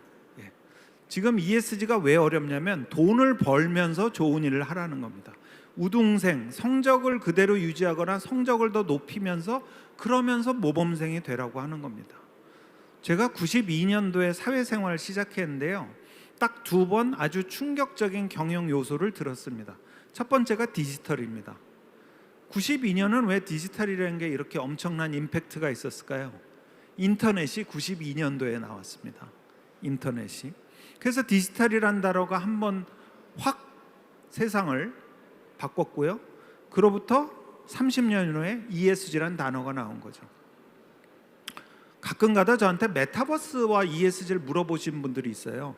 근데 이거는 사과하고 오렌지를 비교하는 겁니다. 메타버스는 도구고요, ESG는 가치예요. 그래서 사과와 사과 비교가 아니고요, 사과와 오렌지 비교입니다. 자, 그래서 제가 그린 자전거입니다. 지속가능 발전, 미래 세대 거 뺏어 쓰지 않는 게 앞바퀴고요. 그 다음에 이해관계자 자본주의, 골고루 존중하는데 그 페달은 ESG입니다. 근데 제 생각엔 E가 제일 먼저 떨어져 나갈 것 같아요. 떨어져 나간다는 건요, 소홀히 되지 않는 게 아니고요, 그냥 기본이 되는 겁니다. 저는 회사에서 사내 변호사를 오래 했거든요. 제가 처음 회사 생활 시작했을 땐 회사가 준법 경영을 하는 게 자랑이었어요. 지금은 회사가 법 지키는 게 자랑이 아니죠. 그죠? 똑같습니다. 몇 년 후가 되면요, 우리 회사는 굉장히 환경 경영을 중요하게 생각합니다. 이게 더 이상 새롭지 않다니까요. 모든 회사가, 웬만한 규모의 회사는 다 환경팀이 지금까지 있어 왔지만 탄소 중립팀, 탄소 절약팀, 탄소 배출 저감팀 등이 기본적으로 큰 회사의 법무팀이 있듯 생길 겁니다. 그래서 저는 ESG가 SEG가 되든 BSG가 되든 바뀔 거라고 생각을 합니다. 그러면 ESG는 정말 그냥 갈까, 계속 갈까 궁금하시죠? 여러분들 마당에 꿀벌을 기릅니다. 그리고 여러분들이 그 꿀벌을 길러서 양봉을 해서 꿀을 갖다 팔아요. 주택가에서요. 그런데 늘 꿀벌이 날아다니니까 옆에 동네 주민들이 불안해요. 언제 내가 쏘일지 몰라서. 이걸 우리가 외부 효과라고 합니다. 외부 효과. externality라고 하는데요. 외부 효과. 이제까진 기업이 그런 외부 효과를 방치해도 걱정이 없었어요. 아니 내가 내 돈 벌겠다는데, 내가 내 마당에서 내가 꿀벌 키워서 내가 돈 벌겠다는데. 근데 이제는 그렇게 용서를 안 합니다. 동네 주민들이 와서 얘기를 하죠. 높은 망을 쳐달라, 담을 높여달라. 그런데 만약 이 꿀벌 주인이 계속 고집을 부리면 어떻게 할까요? 주민들이 몰려가서 얘기를 합니다. 이사가 달라고. 그게 사회적 면허를 뺏는 겁니다. 지금 우리나라 기업들은요, 전 세계 기업들은요, 소셜 라이센스가 없으면 운영을 못해요. 기업이 욕먹을 짓을 하면 결코 기업이 그냥 운영하게 두질 않습니다. 그래서 기업이 외부 효과, 늘 내가 만드는 문제를 해결해야 되기 때문에 ESG는 계속 갈 수밖에 없습니다. 그 한 예가 평판입니다. 저는 기업이 ESG를 잘하면 평판이 높아진다고 생각을 해요. 평판은 우리가 평판 사회에 굉장히 강하게 살고 있죠. 여러분 식당, 호텔, 택시 이런 거 타고 나면 늘 별점 매기죠. OTT에서 영화 봐도 별점 매겨요. 평점 매기죠. 댓글 달죠. 이게 다 평판입니다. 평판은 뭐냐면요, 사람들이 가진 사회적 기억을 평판이라고 그래요. 한두 사람이 가진 기억이 아닙니다. 여러 사람이 가진 기억이에요. 평판과 브랜드는 다릅니다. 뭐가 제일 다르냐? 브랜드는 회수가 돼요. 만약에 어떤 A라는 제품을 내놓았는데 잘 안 팔려요. 그럼 어떻게 하면 되죠? 회수하면 돼요. 그리고 A-A2라는 제품을 내놓으면 됩니다. 평판은 회수가 안 돼요.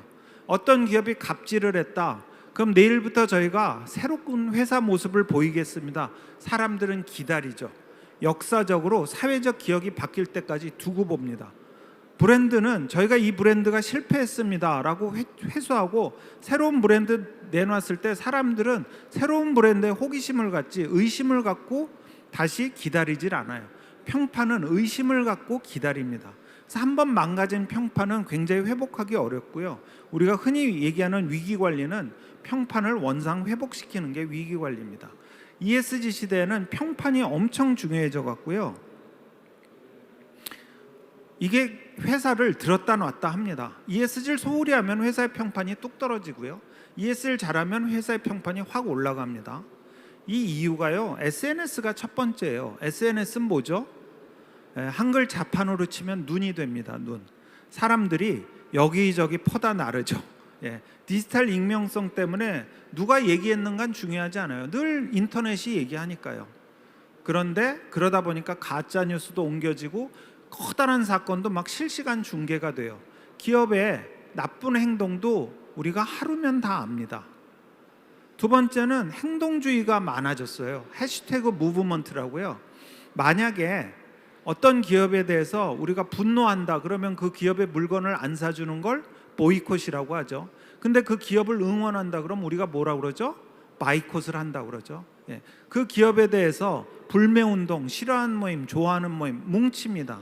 여기서 생기는 한 가지 효과는요, 그 기업에 대해서 뭉치다 보면, 의견이 모이다 보면 사회적으로 이제까지 이슈가 되지 않았던 이슈들이 굉장히 강해집니다. 그래서 해시태그 무브먼트라고 해서 대중들의 행동주의가 강해지고요. 주주들도 행동주의 주주들이 막 나오고 있습니다. 세 번째는 Z세대입니다. 여러분들 여기도 계신 것 같아요. 디지털 원주민. 핸드폰을 입에 물고 태어나고 하루에 여러분 이 드래그 얼마나 하세요? 거리가 한 500m까지 한다고 그러더라고요. 저는 한 50m 하려나요? 근데 제가 왜 Z세대를 1990년부터 2004년생까지 잡았냐면요, 2005년생부터는 다른 세대입니다. 왜? 코로나가 끝날 때까지 성인이 못된 세대예요. 태어나자마자 거리둬라, 손 씻어라, 사람 만나지 마라. 그래서 코로나가 끝날 때까지 성인이 되지 못한 그 미성년 세대는 알파 세대 혹은 다른 세대라고 이름 붙일 거고요. Z세대는 1990년부터 2004년생인데 Z세대가 가장 싫어하는 게 뭘까요? 제 개인적인 생각입니다. Z세대는 불이익을 제일 싫어해요. 불이익. 그래서 사회적으로 불공정이나 불의가 있으면 참지를 못해요. 그 참지 못하는 이유는요, 그 불의나 불공정이 나한테 불이익으로 돌아올 수 있기 때문입니다. 그래서 ESG를 잘하는 회사를 Z세대들은 좋아합니다. Z세대가 생각하는 제일 공정한 물건 구매 방법이 오픈런이죠. 그죠? 줄 선 대로 살 수 있으니까요. 예. 불공정, 불의에 분노하는 세대가 Z세대고요. 공정세대고요. 공정세대는 기업이 ESG를 잘하면 엄청 응원을 하고요. 못하면 엄청 비난을 합니다. 예. 실제로 이 ESG가 갖는 평판 효과는 2004년 보고서에도 나와 있었습니다. These issues, 이 ESG 이슈들을 잘 다루면 점점 회사에서 중요한 가치가 돼가는 평판과 브랜드에 굉장히 강한 임팩트가 있을 거다. 우리가 보통 ESG를 비재무성과라고 합니다. 근데 여러분들이 절대 오해하시지 마셔야 될 게요, 비재무성과라고 해서 숫자로 표현하지 않는다는 게 아니에요. 지금 ESG는요 비재무성과인데 그거를 재무적으로 표현하기 위해서 많은 평가기관들이 노력을 하고 있는 겁니다. 그래서 ESG는 비재무성과지만 숫자로 평가되는 정량적인 부분이 있고요. 그 다음에 평판처럼 정성적인 부분으로 기업에 힘을 주기도 하고 기업에 힘을 뺏기도 합니다. 평판이 낮으면 누가 떠나가죠? 내 편이 떠나가요. 이해관계자들이 멀어집니다. 전부 다 연결되어 있는 거죠. 그러다 보니까 기업은 그린워싱을 하게 됩니다. 그린워싱은 ESG를 안 하는데 하는 척하거나 조금 하는데 많이 하는 척하는 겁니다. 친환경 담배 이런 거 그린워싱이죠. 근거 없는 고효율, 내추럴, 에코, 올게닉 이거 다 그린워싱입니다. 자, ESG 명성이 높은 회사들은 또 한편 이 높은 ESG 평판 덕분에 여러 가지 프리미엄을 누리고 있습니다. 자, ESG는 제가 새로운 경영 문법이라고 얘기를 했습니다. 우등생이자 모범생이 돼야 되는 겁니다. 그럼 새로운 경영 문법을 실천하려면 기업은 어떻게 해야 될까요? 혁신하는 수밖에 없어요. 디지털은요 배울 필요가 없었습니다. 왜냐하면 일상이 디지털이 굉장히 깊숙이 들어왔으니까요. 핸드폰, 컴퓨터 등이 들어오면서 전부 다 디지털라이즈 되니까 배울 필요가 없었는데요. ESG는 이게 일상에서 배울 수 있는 게 아니거든요. 일단 개념을 익히고 그 다음에 맥락을 알아야지 실천을 하기 때문에 그 개념과 맥락을 이해한 후 그 실천 방법이 혁신적이어야 되는 거죠. 2015년 지속가능 발전 목표를 보면요, 처음에 빈곤해소, 기하해소 뭐 이렇게 해서 좋은 얘기만 써놓은 것 같은데 9번에 보면 이노베이션이 있어요. 혁신하지 않으면 기업이 새로운 경영 문법인 ESG를 달성할 방법이 없겠죠. 혁신하는 가장 좋은 방법이요. 제가 아까 오늘 중요한 문장 두 가지 말씀드린다고 했습니다. 첫 번째는 ESG는요 우등생이자 모범생이 되는 거고요. 두 번째는 ESG는 자기 문제를 자기가 돈 벌면서 만드는 문제를 자기가 해결하면 돼요. 그게 뭐라고요? 외부 효과입니다. 아까 꿀벌 기르면서 자기가 잘 담장을 높이거나 꿀벌을 잘 가두면 그게 가장 좋은 ESG입니다. 자, 콜드플레이라는 세계적인 밴드가 있죠. 콜드플레이라는 세계적인 밴드가 만드는 외부 효과는 뭐가 있을까요? 여러분 공연을 하려면 어떤 게 필요하죠? 전기가 필요하죠. 그리고 이동을 해야 됩니다. 그리고 공연이 끝나면 쓰레기가 남아요. 콜드플레이는 자기들이 공연에서 500억, 1000억을 벌면서 만드는 외부 효과, 문제들을 해결하려고 했습니다. 첫 번째는요, 전기는요, 이 공연 무대를 태양광으로 만들었어요. 태양광 패널로. 공연하는 동안 전기가 자체 조달됩니다. 그 다음에 앞에 헬스클럽 가면 보이는 자전거 쭉 놔서요, 팬들이 신나면 그 자전거를 막 돌려요. 그러면 전력이 공급됩니다. 전구가 깜빡깜빡이면 콜드플레이가 외치죠. 팬 여러분 자전거를 타주세요. 그 다음에 옆에 스테이지를 만들어서 팬들이 신나면 거기서 춤을 추면 그 운동 에너지가 전기 에너지로 바뀝니다. 전력의 자체 조달이 첫 번째 콜드플레이가 한 방법이 있고요. 두 번째는 콜드플레이는 최소한의 인원만 이동하고요, 가능하면 현지 스텝을 씁니다. 그리고 바이오 연료를 쓰고요, 무대도 대나무로 만듭니다.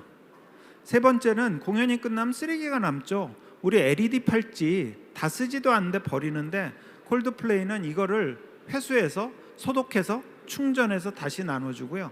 색종이 생분해되는 색종이를 씁니다. 공연 소품으로요. 아니 1000억씩 버는 콜드플레이가 기껏 바꾼 게 색종일까? 제가 여기서 강조드리고 싶은 말씀은요. ESG는요 최적화해야 됩니다. ESG는 오버하시면 지속 가능해지지 않아요. ESG는 할 수 있는 만큼 천천히 하셔야 됩니다. 공부 잘하던 친구가 내가 오늘부터 모범적이겠다고 해서 공부를 다 팽개치고 그 모범적인 일만 찾아다니는 건 ESG가 아니에요. 공부를 여전히 유지하면서 내가 이때까지 소홀하거나 관심 없거나 안 해왔던 모범생 일을 하는 게 ESG입니다. 자, 우리나라 기업들이요 1년에 한 140억씩 사회공헌 비용을 냅니다. 그런데 이런 신문 기사가 떴어요. 왜 아무도 기억을 못하지? 왜 아무도 기억을 못할까요? 외부 효과를 해결하는데 집중을 안 해서 그래요. 내 돈을 외부 효과를 해결하는 데 집중해야 됩니다. 아까 꿀벌 주인이 꿀에 대한 안전 보호책을 해야 되듯 콜드플레이가 엉뚱한 일 안 해요. 콜드플레이는요 그냥 내가 공연하면서 필요한 전기 만들어 쓰고요. 그리고 우리가 이동할 때 최소한의 이동만 하고요. 그리고 쓰레기를 최대한 없애는 겁니다. 자, 맥주 회사가 만드는 외부 효과 뭐 있을까요? 그러니까 회사가 만드는 문제. 술 팔아서 돈을 벌어요. 회사는 돈을 벌어야 됩니다. 근데 맥주 회사가 술 팔아서 돈 벌면서 만드는 가장 큰 문제가 뭐죠? 음주운전입니다. 사회적으로. 그래서 하이네켄은 음주운전을 없애는 ESG 활동을 하기로 맘먹습니다. 그러면 이제 음주운전을 없애기 위해서 Responsible Drinking이라는 프로그램을 만들었고요. 그리고 컨설팅 회사를 써서 조사를 했어요. 왜 사람들이 음주운전을 할까? 여러분들 음주운전을 어떻게 하게 되는지 아시나요? 좋은 예는 아니지만 얼핏 떠올려 보면요, 주문을 한꺼번에 받아서 음주운전을 하는 겁니다. 친구 5명이 갔어요, 술집에. 그 중에 한 사람은 운전을 해야 돼요. 종업원이 옵니다. 뭐 드시겠어요? 저요? 소주요. 맥주 500여 먹였는데 맨 끝에 친구가 운전해야 돼요. 그 친구는 이렇게 얘기를 하죠. 사이다요. 그러면 나머지 4명의 친구가 뭐라고 그러죠? 집에 가라. 네가 친구냐? 이러면 뭐하러 나왔냐? 종업원은 계속 옆에 서 있습니다. 사이다, 잠깐 있어 보세요. 결국은 운전할 친구도 맥주를 마시게 됩니다. 나머지 4명이 하도 프레셔를 줘서 요만큼만 먹어, 요만큼이 이만큼이 되는 거죠. 하이네켄은 영국의 술집을 뜯어 고쳤습니다. 술집을 뜯어 고쳐서 그림이 조그마니까 제가 설명을 드릴게요. 술집 문 앞에 가면요, 맥주를 마실 사람은 왼쪽 복도로 가서 맥주를 주문합니다. 운전할 사람은요, 오른쪽 복도로 가서 사이다를 주문하고 기특해서 서비스 안주까지 받아옵니다. 맨 끝에 테이블 가서 만나요. 자, 친구들은 뭐라고 할까요? 그래, 서비스 안주까지 받아와서 좋네. 그런데 그 친구가 만약에 사이다병을 들고 가면 분위기 깬다고 하겠죠. 하이네켄은요, 하이네켄 병이랑 똑같이 생긴 0.0을 만들었어요. 색깔만 좀 흐립니다. 이게 무알콜 음료입니다. 하이네켄은요, 우등생이자 모범생이 되는 방법을 찾아낸 거죠. 콜드플레이도 마찬가지입니다. 저탄소 투어로 평판이 좋아졌고요, 더 팬들이 많아졌습니다. ESG는요, 우등생이자 모범생이 되는 거고요, 자기의 문제를 자기가 푸는 과정에서 사업 기회를 찾는 겁니다. 하이네켄은 지금 무알콜 음료 시장을 꽤 석권하고 있고 평판도 높아졌죠. 지금 이 그래프를 보시면요, 가로축은 기업의 이익이고요, 세로축은 사회적 이익입니다. 여러분, 기업의 이익만 보는 기업은 굉장히 이기적인 기업이죠. 돈 버는 것밖에 모르는 기업입니다. 그런데 기존에 50년 동안은 기업들은 여기 있으라고 배웠어요. 우등생만 되면 된다고 했어요. 좋은 일은 누구 시키면 돼요. 내가 번 돈을 갖고 자선단체에 기부하면 됐어요. 그게 50년 동안의 경영 문법이었습니다. 그런데 요즘 또 착각이 일어나는 게, 착한 기업의 수익은 좀 포기해도 사회적 이익을 높이는 착한 기업이 되라고 얘기하고 있는데, 이건 틀린 거예요. 돈 쓰면서, 돈 까먹으면서 착한 일하는 건 어렵지 않아요. 그럼 이렇게 모여서 ESG 얘기를 들으실 필요가 없습니다. 돈이 있다면 착한 일을 할 수 있는 방법, 또 그런 기관은 엄청 많아요. 기업이 어려운 건 뭐냐면요, 내가 돈을 벌면서 내가 착한 기업이 돼야 되는 겁니다. 그래서 사회적 이익도 높고요, 기업의 이익도 높은 스마트한 기업을 찾는 게 ESG입니다. 여러분들이 만약에 ESG에서 사업 아이템을 찾으신다, 그럼 저는 한두 가지 말씀드리고 싶은데요. 첫 번째, ESG 자체를 갖고 돈을 버시려고 하는 거는 나쁘진 않은데요, 의외로 어렵습니다.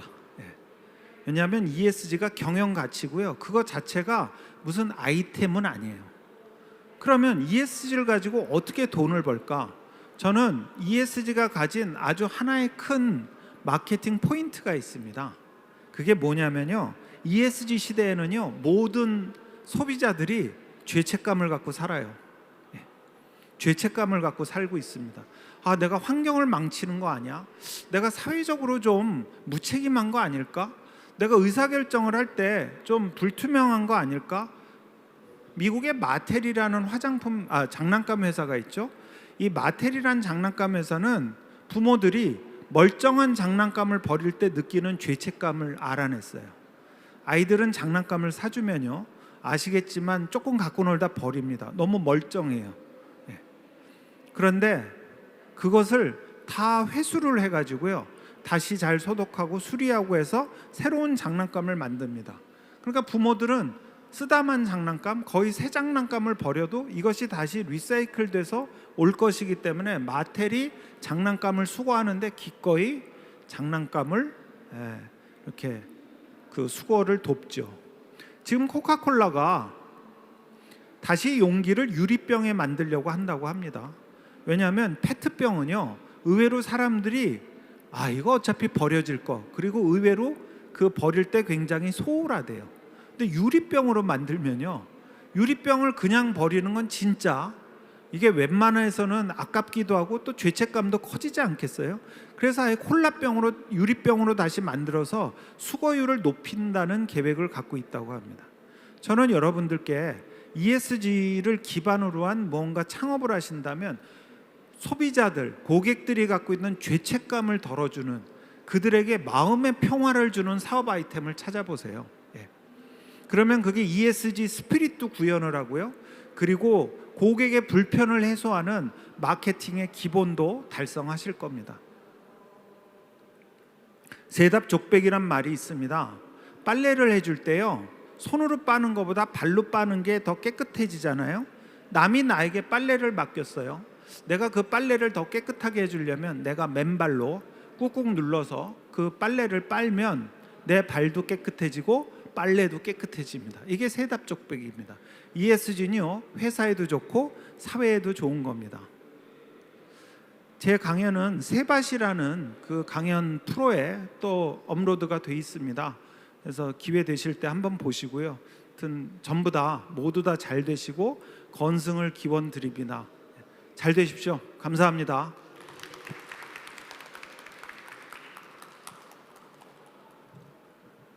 네, 사실은 문성우 박사님께서 워낙 유명하신 분이기도 하시고 또 ESG 관련돼 있어서도 정말 좋은 인사이트를 많이 주셨던 것 같아요.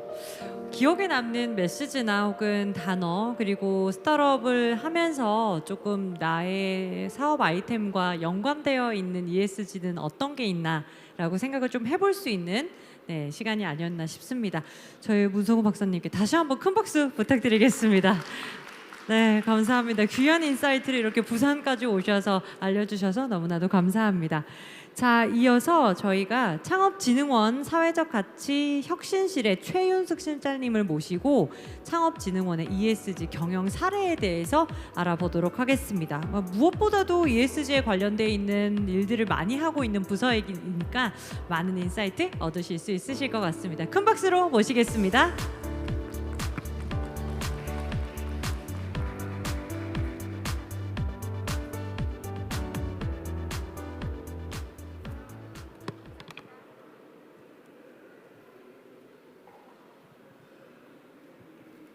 예, 저도 마스크 벗고 한번 해보겠습니다.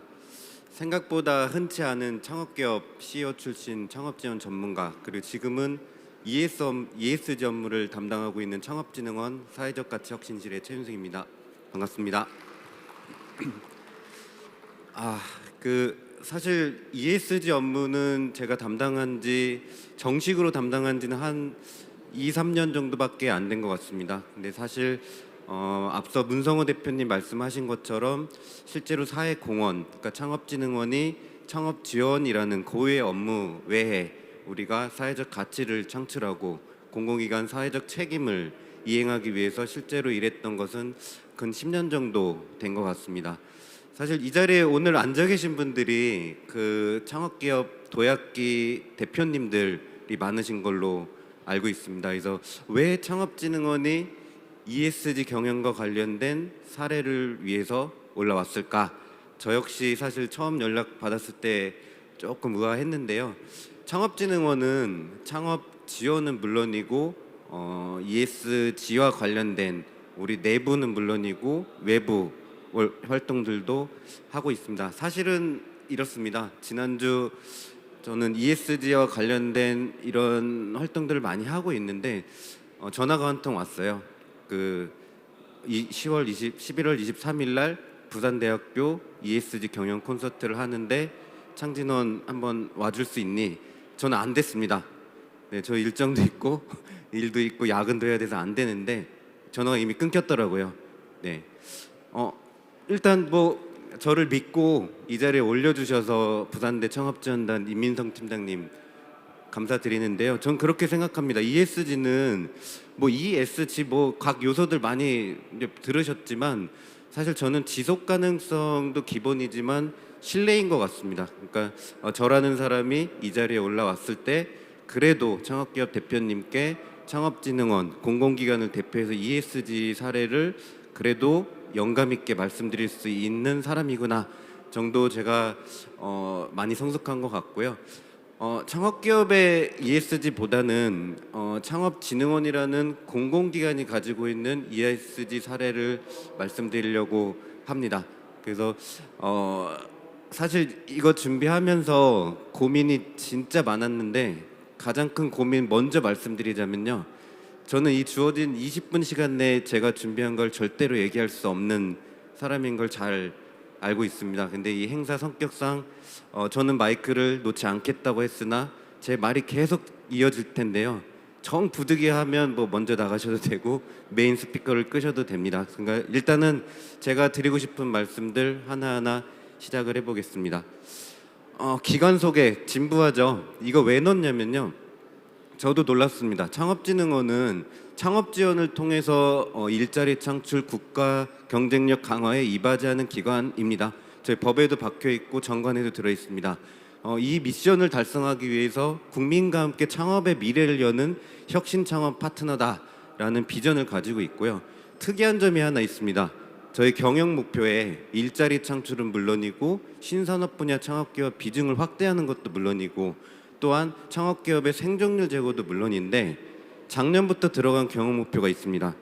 바로 ESG 경영지수 S등급을 받겠다라고 경영 목표가 들어갔습니다. 아마 남동발전부터 해서 큰 공기업들은 이미 이런 부분들을 경영 목표로 하고 있으나 저희는 사실 준정부기관 중에 정원 200명 미만의 강소형, 그중에도 소형 준정부기관에 속하는 사실 작은 공공기관 중에 하나입니다. 이런 공공기관이 ESG 경영을 목표로 시작한 지가 벌써 2년 차. 그리고 문성호 대표님도 작년 8월에 저희 원에서 제가 모셔서 뵀었습니다. 그 정도로 ESG 경영 선포부터 해서 발빠르게 움직여 왔고요. ESG 경영을 경영 목표로 넣었다라는 것은 어떤 효과가 있는지는 하나씩 보여드리겠습니다.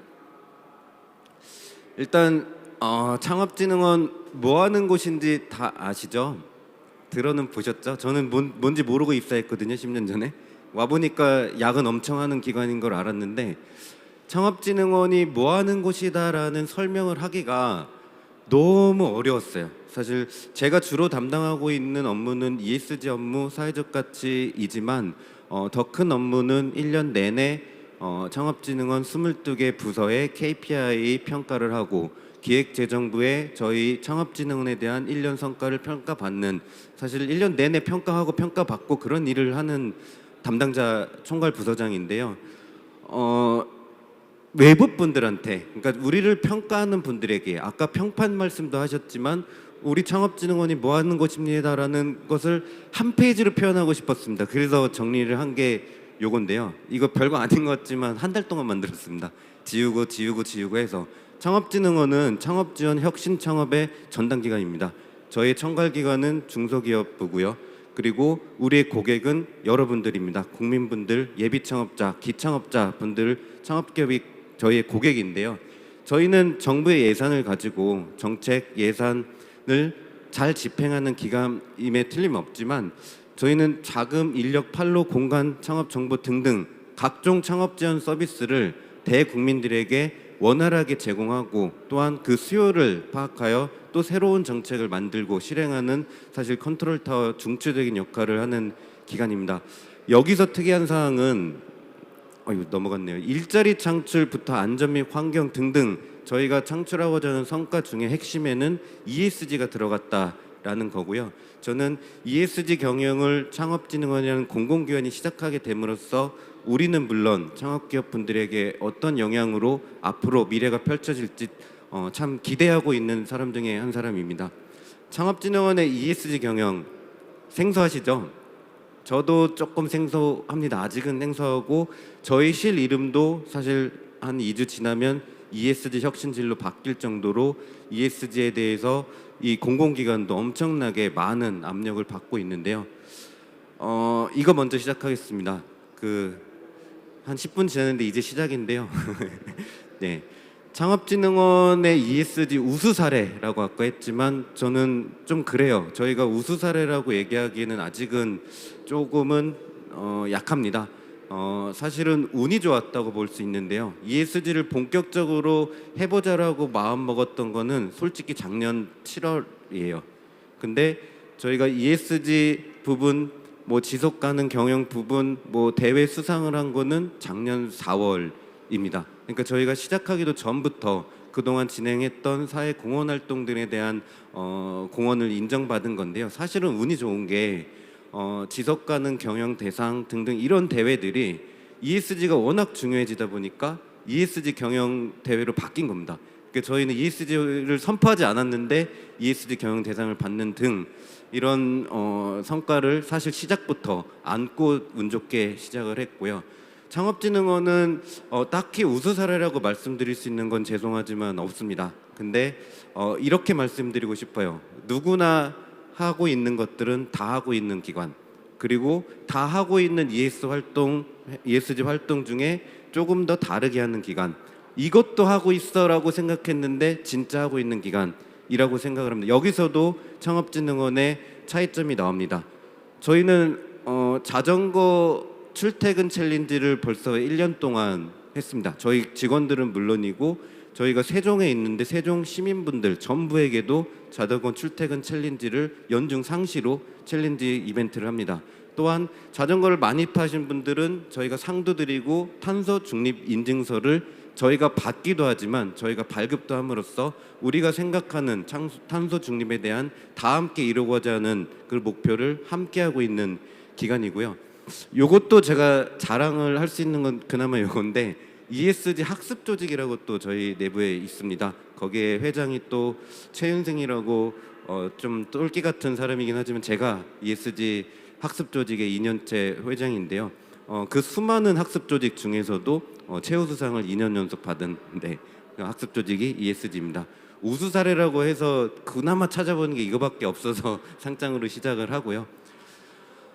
ESG 경영 추진 체계라고 합니다. 저희가 작년 11월에 선포를 했고요. 오늘 부산시에서는 오늘 선포를 하고 MOU를 맺고 하셨습니다. 그러니까 저희는 조금 빨랐다고 자부를 하는데요. ESG 추진 체계를 선포하면서 저 추진 목표, 전략 방향, 전략 과제, 세부 실행 과제 밑에 KPI까지 쭉 만드는데 한 달 정도 꼬박 밤샌 것 같습니다. 왜냐하면 지금은 ESG 뭐 KESG 가이드라인 등등 많지만 작년 이맘때에도 사실 찾아볼 수 있는 정보가 많지 않았어요. 그럼에도 불구하고 왜 이런 체계가 필요하냐라면은 경영 목표가 있고 우리가 달성해야 되는 추진 체계들이 있어야 우리 구성원 그리고 우리의 고객이라고 말씀드린 여러분들도 그 목표를 따라서 다 함께 노력할 수 있는 기본 골격이라고 배웠기 때문인데요. 특이한 점이 있습니다. 그리고 부산대에 또 감사한 점이 있고 제 철학에 조금은 지금 세계 시계가 바뀌고 있는 것 같아요. 건강한 창업 거버넌스 구축으로 대국민 신뢰 제고를 하겠다는 게 저희 목표입니다. 특이한 점 발견하셨습니까? ESG에서 가장 어렵고 손에 안 잡히는 게 거버넌스입니다. 근데 그 앞에 창업이라는 말을 또 붙여버렸네요. 이거 이해시키는데 저희 팀원들하고도 열띤 토론을 하다가 결국은 제가 짬으로 이겼던 것 같은데요. 오늘 부산대에서 저에게 이 자리에 참석해 주십사 요청하시는 공문에도 저는 너무 감사한 게 창업 사회적 가치에 대한 단어를 써주셨습니다. 사회적 가치에 창업을 쓰는 기관은 부산대가 거의 유일하게 처음이셨던 것 같은데 감사드립니다. 제가 생각하는 사회적 가치 ESG는 우리 모두가 함께하는 것입니다. 창업진흥원은 작년 말 기준으로 전국의 초중고 대학 공공기관 연구기관 엑셀레이터를 포함하여 825개 파트너 기관이 있습니다. 창업진흥원이 혼자 할 수 있는 일보다는 825개 기관이 함께 ESG 경영활동을 하는 것이 저의 목표이자 바람이었고 조금씩 바뀌고 있습니다. 앞으로 내년 이맘때 부산대에서 창업경영 제2회 ESG 콘서트가 열릴 것으로 기대합니다. 그땐 창업 거버넌스라는 우리의 한 테두리 안에서 여기서 열띤 토론이 진짜 콘서트처럼 이루어졌으면 좋겠고요. 콘서트라고 해서 저는 노래도 준비하고 뭐 춤도 출까 했는데 사실 내년에는 조금 토론도 이렇게 하시면서 질의응답도 할 수 있게 조금 아담한 장소가 됐으면은 건너문 바람이 좀 있습니다, 팀장님. 네. 그래서 저희 ESG 경영 관련해서는 차이점, 남들이 다 하고 있는 체계는 다 하고 있고요. 차이점 하나는 유치하지만 ESG 10개명이라는 것을 작년에 ESG 경영 선포를 하면서 동시에 했습니다. 왜냐? 제가 공교롭게 2010년에 창업진흥원에 입사하고 운이 좋았던 건지 나쁜 건지 2012년부터 창업진흥원 노사협의회 회장을 했습니다. 직원분들에게 ESG에 대한 활동, 이 철학을 전파하기가 너무 힘들었어요. 내재하기가. 그래서 ESG 10개명이라는 것을 제자리에서 만들고 이거를 다이어리에 붙이고 벽에 붙이고 하면서 ESG 어렵지 않다. 생활 속 쓰레기 줄이기부터 일회용품 줄이기부터 하나씩 실천해보자. 정말 쉽게 실천할 수 있는 게 ESG다 라고 시작한 ESG 10개명이 지금은 창업진흥원 거의 모든 직원분들이 생활화되지 않았나 싶습니다. 이것도 유치한데요. ESG라는 개념 다 아시겠지만 문성호 대표님 가셨습니까? 작년에 제가 제일 인상 깊게 들었던 거는 E와 S가 형용사다. 그래서 거버넌스, 그러니까 환경과 지역사회를 생각하는 의사결정 체계 가치 규범을 ESG라고 하는데 잘못 생각하고 E 환경, S 지역사회 이렇게 따로 둬서 행위하는 것은 사실은 오해일 수 있다라는 말씀에 제가 착안을 해서 2021년 작년이죠. 이거 작년에 했던 활동들이고요. 공공기관들 으쓱으쓱 챌린지 이제 뭐 SG 원어 G 뭐 이런 식으로 ESG를 좀 쉽게 가려고 막 하길래 저희도 이에 질세가 없다. 그래서 이젠 스타트업이 세상을 구할 때다. 라고 해서 저희 창업진흥원의 ESG 캐치프레이즈 우수 사례집 제목은 유치해 보일 수 있지만 저거 엄청 심도한 저희 목표가 담겨 있는 단어입니다. 창업진흥원이 혼자서는 할 수 없습니다. 저희는 일회용품 안 씁니다. 그런 생활 속 쓰레기 줄이기 ESG 활동은 기본이고요. 여기 계신 창업기업 분들께서 ESG 활동을 보다 더 잘 하시고 그때 더 성공할 수 있도록 저희가 플랫폼을 만들어드리는 역할을 창업진흥원이 하는데요. 여기 계신 스타트업 분들이 ESG를 통해서 세상을 구하는 날이 올 수 있도록 저는 노력할 거고 저희가 했던 일들은 이렇습니다. 아마 어떤 공공기관하고도 비슷할 거예요. 근데 다른 기관하고 다른 점 자전거 대행진, 자전거 챌린지 우리만 하는 게 아닙니다. 세종 시민 함께 하고 있고요. 너무 좋은 것은 저희가 이렇게 하다 보니까 남들이 따라해주고 함께해주고 협업해주고 혁신해주는 그런 경우들이 많이 늘었습니다. 그리고 또한 하나 애로 힘들었던 점은 제가 자전거 출퇴근 챌린지를 해야 됩니다. 여러분 직원분들 동참해 주십시오. 게시공지하고 엘리베이터에 포스터 붙이고 막 하면 누가 제일 힘들 것 같습니까? 저라고 얘기해 줄 줄 알았는데 한 분도 말씀 안 하셔서 제가 제일 힘들었습니다. 1년 동안 7,000km를 탔습니다. 그러니까 겨울 진짜 막 콧물이 얼 정도로 추울 때는 살짝 쉬고요. 나머지는 전부 다 매일 출퇴근을 하면서 세종에 있는 창업진흥원과 저희 집까지 거리는 5km인데 이거를 홍보를 해야 되기 때문에 아침에 30km, 저녁에 30km, 아침에 2시간, 저녁에 2시간, 2시간 타고 와서 다시 일을 하는 한이 있더라도 1년 동안 자전거 7,000km를 탔더니 아 이제 네가 그냥 ESG 중요하다고 해서 하는 게 아니구나. 뭐 부서장이라는 사람도 그 사람도 이렇게 타는데 나도 타야지. 그래서 내부 직원분들 저희 창업진흥원 와보세요. 그 자전거 밑에 많이 세워져 있고요. 출장 신청할 때 보통은 관용차나 자차나 뭐 이런 거 이동수단 선택한 저희는 자전거도 선택할 수 있게 해놨습니다. 그래서 사실 저희가 조금 다르게 하는 것은 남들보다 더 다 함께 한다라는 것들을 조금 자랑하고 싶고요. 사실 창업기업분들을 위해서는 이거 ESG 스타트업 지원이라는 게 나온 게 아마 올해 도약기가 처음이지 않을까 싶어요. 작년에 예비 창업 패키지에 사회적 기업 지원, 사회적 기업 소셜벤처 기업 지원 이런 트랙들 있었지만 ESG에 대한 지원 트랙을 별도로 만들고 우대해드리고 도약기 창업기업분들 36개사를 따로 모셔서 멘토링 해주시고 또 사회자님도 잘 아시겠지만 따로 별도로 IR까지 해주시고 하는 것들이 왜 이렇게 움직일까라는 것들도 뒤에 한번 보여드리겠습니다. 구축 단계입니다. 사실은 1단계, 2단계, 3단계로 되어 있고 저희 실무자 이 PT를 도와준 직원은 여기를 성숙 단계라고 표현했는데 저는 반대. 네, 벌써부터 성숙하면 내년에 할 게 없다. 더 성숙하다 늙어버릴 것 같아서 저희는 구축 시작하고 도입하고 구축하고 성숙하고 계속 이런 단계로 이어질 겁니다.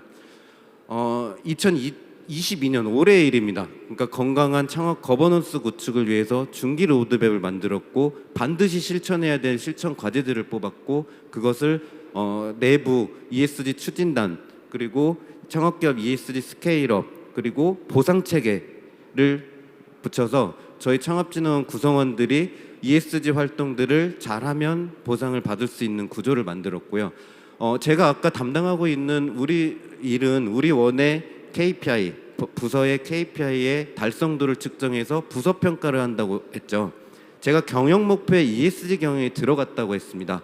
그러면 만약에 여기 계신 대표님들이 우리 창업진흥원의 부서의 부서원입니다. 그럼 올해 달성해야 될 목표에 무엇을 넣을까요? ESG 경영과 관련된 창업 지원 활동에 대한 과제를 설정하게 돼 있습니다. 그렇게 설정했을 때 그 과제의 난이도를 높게 평가를 하고 그 달성도 또한 높게 평가하는 구조로 변화된 게 벌써 2년이 됐다는 의미입니다. 올해 이야기입니다. 조금 더 적극적으로 체계가 나온 게 벌써 1년이 넘었기 때문에 그 체계에 따라서 열심히 활동적으로 더 뛰게 된 ESG 경영 활동의 올해인데요. 이거 한 화면마다 1시간씩 얘기할 수 있으나 오늘 시간 벌써 째려보시는 분들이 계셔서 쭉 말씀 사진으로 참고하겠습니다. 이런 말씀 드리고 싶어요. 너무 힘들었어요. 저거 하느라.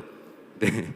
왜냐면 이것도 자전거 같은 건데 제가 하지 않으면 아무도 동참하려고 하지 않습니다. 뭐냐면 아까 외부 효과 말씀드린 어려운 말씀하셨지만 저는 그냥 실무자로서 ESG 경영 활동을 해야 됩니다.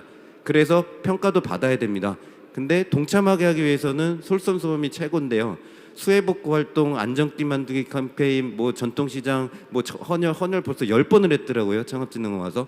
그렇게 하다 보니까 점점 빠져드는 것 같아요. 재밌기도 하고 힘들 때기도 하지만 이런 활동들을 하다 보니까 많은 분들을 알게 됐고 창업진흥원이 이런 일도 하는구나. 갑자기 횡단보도에서 어떤 분이 창업진흥원이 이 노란 발자국 설정해 놓은 것 보고 창업진흥원 여기 있네요. 반가워요. 뭐 이럴 때 되게 그냥 기쁘고 하는 정도로 여러 가지 활동들 하고 있다라는 거고요. 하나만 대표적으로 말씀드리면 이 하단의 ESG 경영 문화 확산, 제가 또 적극적으로 밀고 있는 프로그램 중에 하나인데요. ESG 우수 사례 경진 대회 벌써 3번째 했습니다. 사실은 사회적 가치 경진 대회라고 매년 개최하다가 올해 ESG 경진 대회를 바꿨고요. 저희는 전국 규모로 창업 지원 유관기관, 여기 계신 부산대를 포함해서 창업 지원 유관기관 그리고 창업기업 분들 대상으로 우수 사례를 제출해 주세요라는 저희 경진 대회를 매년 하고 있고요. 저희가 다른 점은 입상된 저희가 평가해서 ESG 분야의 우수 사례입니다라고 선정해 드리는 걸 떠나서 ESG 인증, 컨설팅, 평가, 등급을 기업 데이터와 연계해서 스타트업, 창업기업과 맞는 ESG 평가 멘토링을 연계했다라는 거고요. 그리고 창업기업 분들이 저도 창업기업이었지만 저도 지금도 사실 그렇지만 자기 자랑하기 좀 그렇잖아요. 그리고 자기 자랑, 자기 사례만 또 어디 담기 그렇지 않습니까? 저희가 ESG 분야라고 우수 사례라고 선정된 창업기업 분들의 사례를 한 권에 만들어서 전국에 홍보 확산하는 일이 사실 창업진흥원이 해야 될 일 중에 하나였고 그렇게 내년에도 할 예정입니다. 그래서 여기 계신 분들도 ESG 경진대회 한다고 하시면 뭐 상금 상짝을 떠나서 이 바운더리에 들어오시면 조금 더 ESG로 다가갈 수 있다라는 것을 말씀드리겠습니다. 이것은 23년의 제 그림입니다. 27년까지 계획이 있는데요. 일단 ESG 추진단을 통해서 그동안의 활동을 총체적으로 검증을 받고 ESG, K-ESG 가이드부터 해서 저희가 평가 모델을 사실 따로 만들었습니다. 그래서 그 평가 모델로 창업기업 지원은 물론이고 창업진흥원이라는 기관 역시 ESG가 어느 정도 우수한지를 평가받고 한 단계 도약하는 해로 연계하는 해로 확산의 해로 삼고자 하는 것이 2023년에 저희 창업진흥원의 계획입니다. 20분 지난 것 같은데 이렇게 잘릴 걸 예상해서 저는 ESG에 대한 물음표를 몇 개 던지면서 마무리하려고 합니다. 혹시 마이크를 드릴 순 없지만 지금 제일 가장 저를 뚫어지게 쳐다봐 주시고 끄떡끄떡 해주셔서 너무 감사한데요. 마음속에 생각하는 궁금증 물음표를 제 나름대로 그냥 정리를 해봤습니다. ESG 활동의 애로 ESG 덕분에 이런 말씀 드리고 싶어요. 그 창업기업 분들을 접수받는 신청 마감일이에요. 창업진흥원 실무자가 전화가 하루 종일 옵니다. 밤새 일을 해도 통계 정리가 안 됩니다. 정말 바빠요. 졸려 죽겠습니다. 근데 사회적 가치 혁신실의 최윤승이라는 친구가 오늘 저기 생태 정화 활동 동참해야 되니까 신청해서 같이 하겠습니까? 라고 합니다. 할 수 있습니까?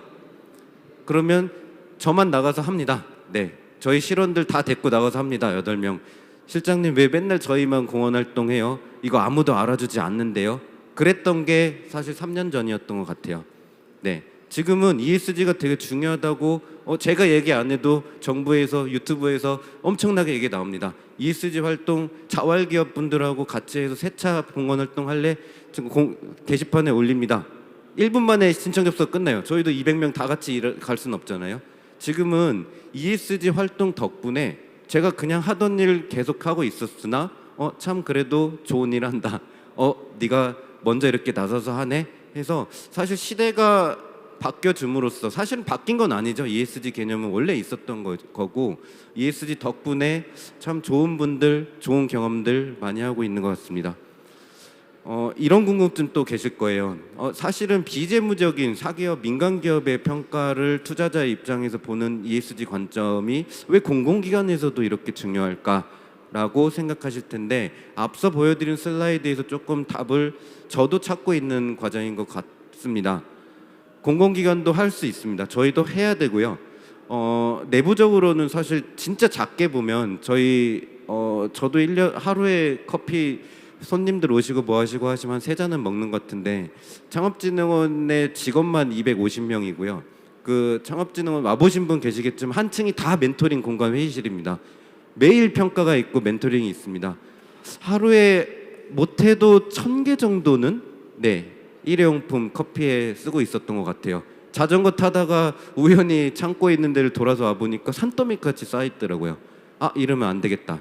하루에 1000잔이면 1년에 10만, 20만 잔 막 넘어갑니다. 쉬어보니까 그냥 다회용급으로 바꾸고 하나씩 바꿔가고 있습니다. 공공기관 저희 내부적으로도 이렇게 ESG를 혁신하고 경영하고 노력하고 있고, 또한 다른 점은 저희가 하는 건 당연히 해야 되는 일이고요. 창업기업 분들께서 ESG에 대해서 조금 더 가까워지고 그걸 열심히 했을 때 더 좋은 평판으로 성장하실 수 있도록 도움드리는 역할들을 저희가 공공기관이 해야 되는 일이라고 생각합니다. 이 부분도 원래 문성호 대표님이 엄청 강조해서 말씀하시는 파트인데 아까 생략이 된 것 같아요. 대기업의 ESG, 대기업이 해야 될 일이지 않냐. 아까 예시로 조금 나왔지만 창업진흥원 작은 공공기관입니다. 네, 작기 때문에 아까 말씀드렸던 1년에 30번의 저런 활동들을 할 수 있는데요. 스타트업이 제가 작다라고 표현해서 좀 죄송하지만 어느 누구보다 가장 빠르게 혁신할 수 있는 조직이 스타트업이라고 생각합니다. ESG를 통해서 어떤 비즈니스 모델을 바꾸라는 것이 아니라요. 기왕 할 거면 ESG에 조금 더 가깝게, 기왕 피버팅을 할 거면 ESG를 한 번 더 생각하는 것만으로도 사실은 ESG 스타트업이 대기업 어떤 기업보다도 더 빠르게 이 시대의 변화에 환경에 대처할 수 있는 그런 기업이 바로 스타트업이라고 저는 믿고 있습니다. 그래서 스타트업이 ESG를 보다 원활하게 잘 하실 수 있도록 저도 역시 노력하겠습니다. 마지막 페이지입니다. 저는 ESG라고 하면 이렇게 정의를 내리고 일을 하는데요. 너무 바빠요. 솔직히 너무 바쁘고 졸리고 귀찮고 힘들 때 많습니다. 그래서 혁신을 할 수밖에 없는데요. 기왕 할 거면 환경을 생각해서 하는데, 어떤 활동을 할 거면 지역에서 하면 ES가 같이 되고요. 그리고 ES에 대한 업무를 그렇게 추진하는 걸 내부 팀 회의에서조차도 거버넌스죠. 이렇게 하는 방향으로 결정하게 하는 그런 과정도 제가 부서장으로서 하는 역할인데, 안전, 환경, 지역사회 등등을 고려해서 우리가 일을 할 수 있는 이런 거버넌스 체계를 만들어가고 있는 그런 과정들이 ESG의 총체적인 것 같고요. 가장 큰 거는 저는 함께라고 생각합니다. ESG는 저 혼자, 창업진흥은 혼자 할 수 없고요. 창업기업 여러분들 함께 해야 될 거라고 생각합니다. 그래서 우리 모두 오늘 이 방을 나가시면서 우리가 추구해야 될 ESG 가치에 대해서 한 번 더 생각해 주시는 시간이었으면 좋겠습니다. 경청해 주셔서 감사합니다. 네, 짧은 시간 동안 ESG 혁신을 어떻게 할 수 있는지 경영 사례에 대해서 이야기해 주셨는데요. 너무나도 귀한 인사이트 되었습니다. 최은순 실장님께 다시 한번 큰 박수 부탁드리겠습니다. 시간이 너무 짧습니다. 이 이야기들을 심도 있게 또 Q&A까지 같이 가져가면 너무 좋을 텐데 시간이 너무 짧았던 것 같습니다. 자, 이상으로 2022년 부산대학교 창업중심대학 ESG 경영 콘서트 행사를 모두 마치도록 하겠습니다. 끝까지 자리 함께 빛내주신 여러분들 너무나도 감사드리고요. 저희 ESG 경영 콘서트 만족도 조사를 하고 있습니다. 나가실 때 저희가 만족도 조사 해주시면 추첨을 통해서 에어팟 및 버즈를 저희가 드릴 예정입니다. 자, 아울러서 지금 5분 뒤부터는 5시부터는 창업에 관심 있는 예비 창업자를 대상으로 릴레이 포럼을 개최할 예정입니다. 만족도 조사 중복으로도 가능하니까 계속해서 참여해 주시고 저희 경품도 가져가시면 될 것 같습니다. 네, 지금까지 스타트업의 신수진이었습니다. ESG로 혁신해 볼 수 있는 스타트업이 부산에도 많이 나오기를 기원드리겠습니다. 여기까지 하겠습니다. 수고하셨습니다.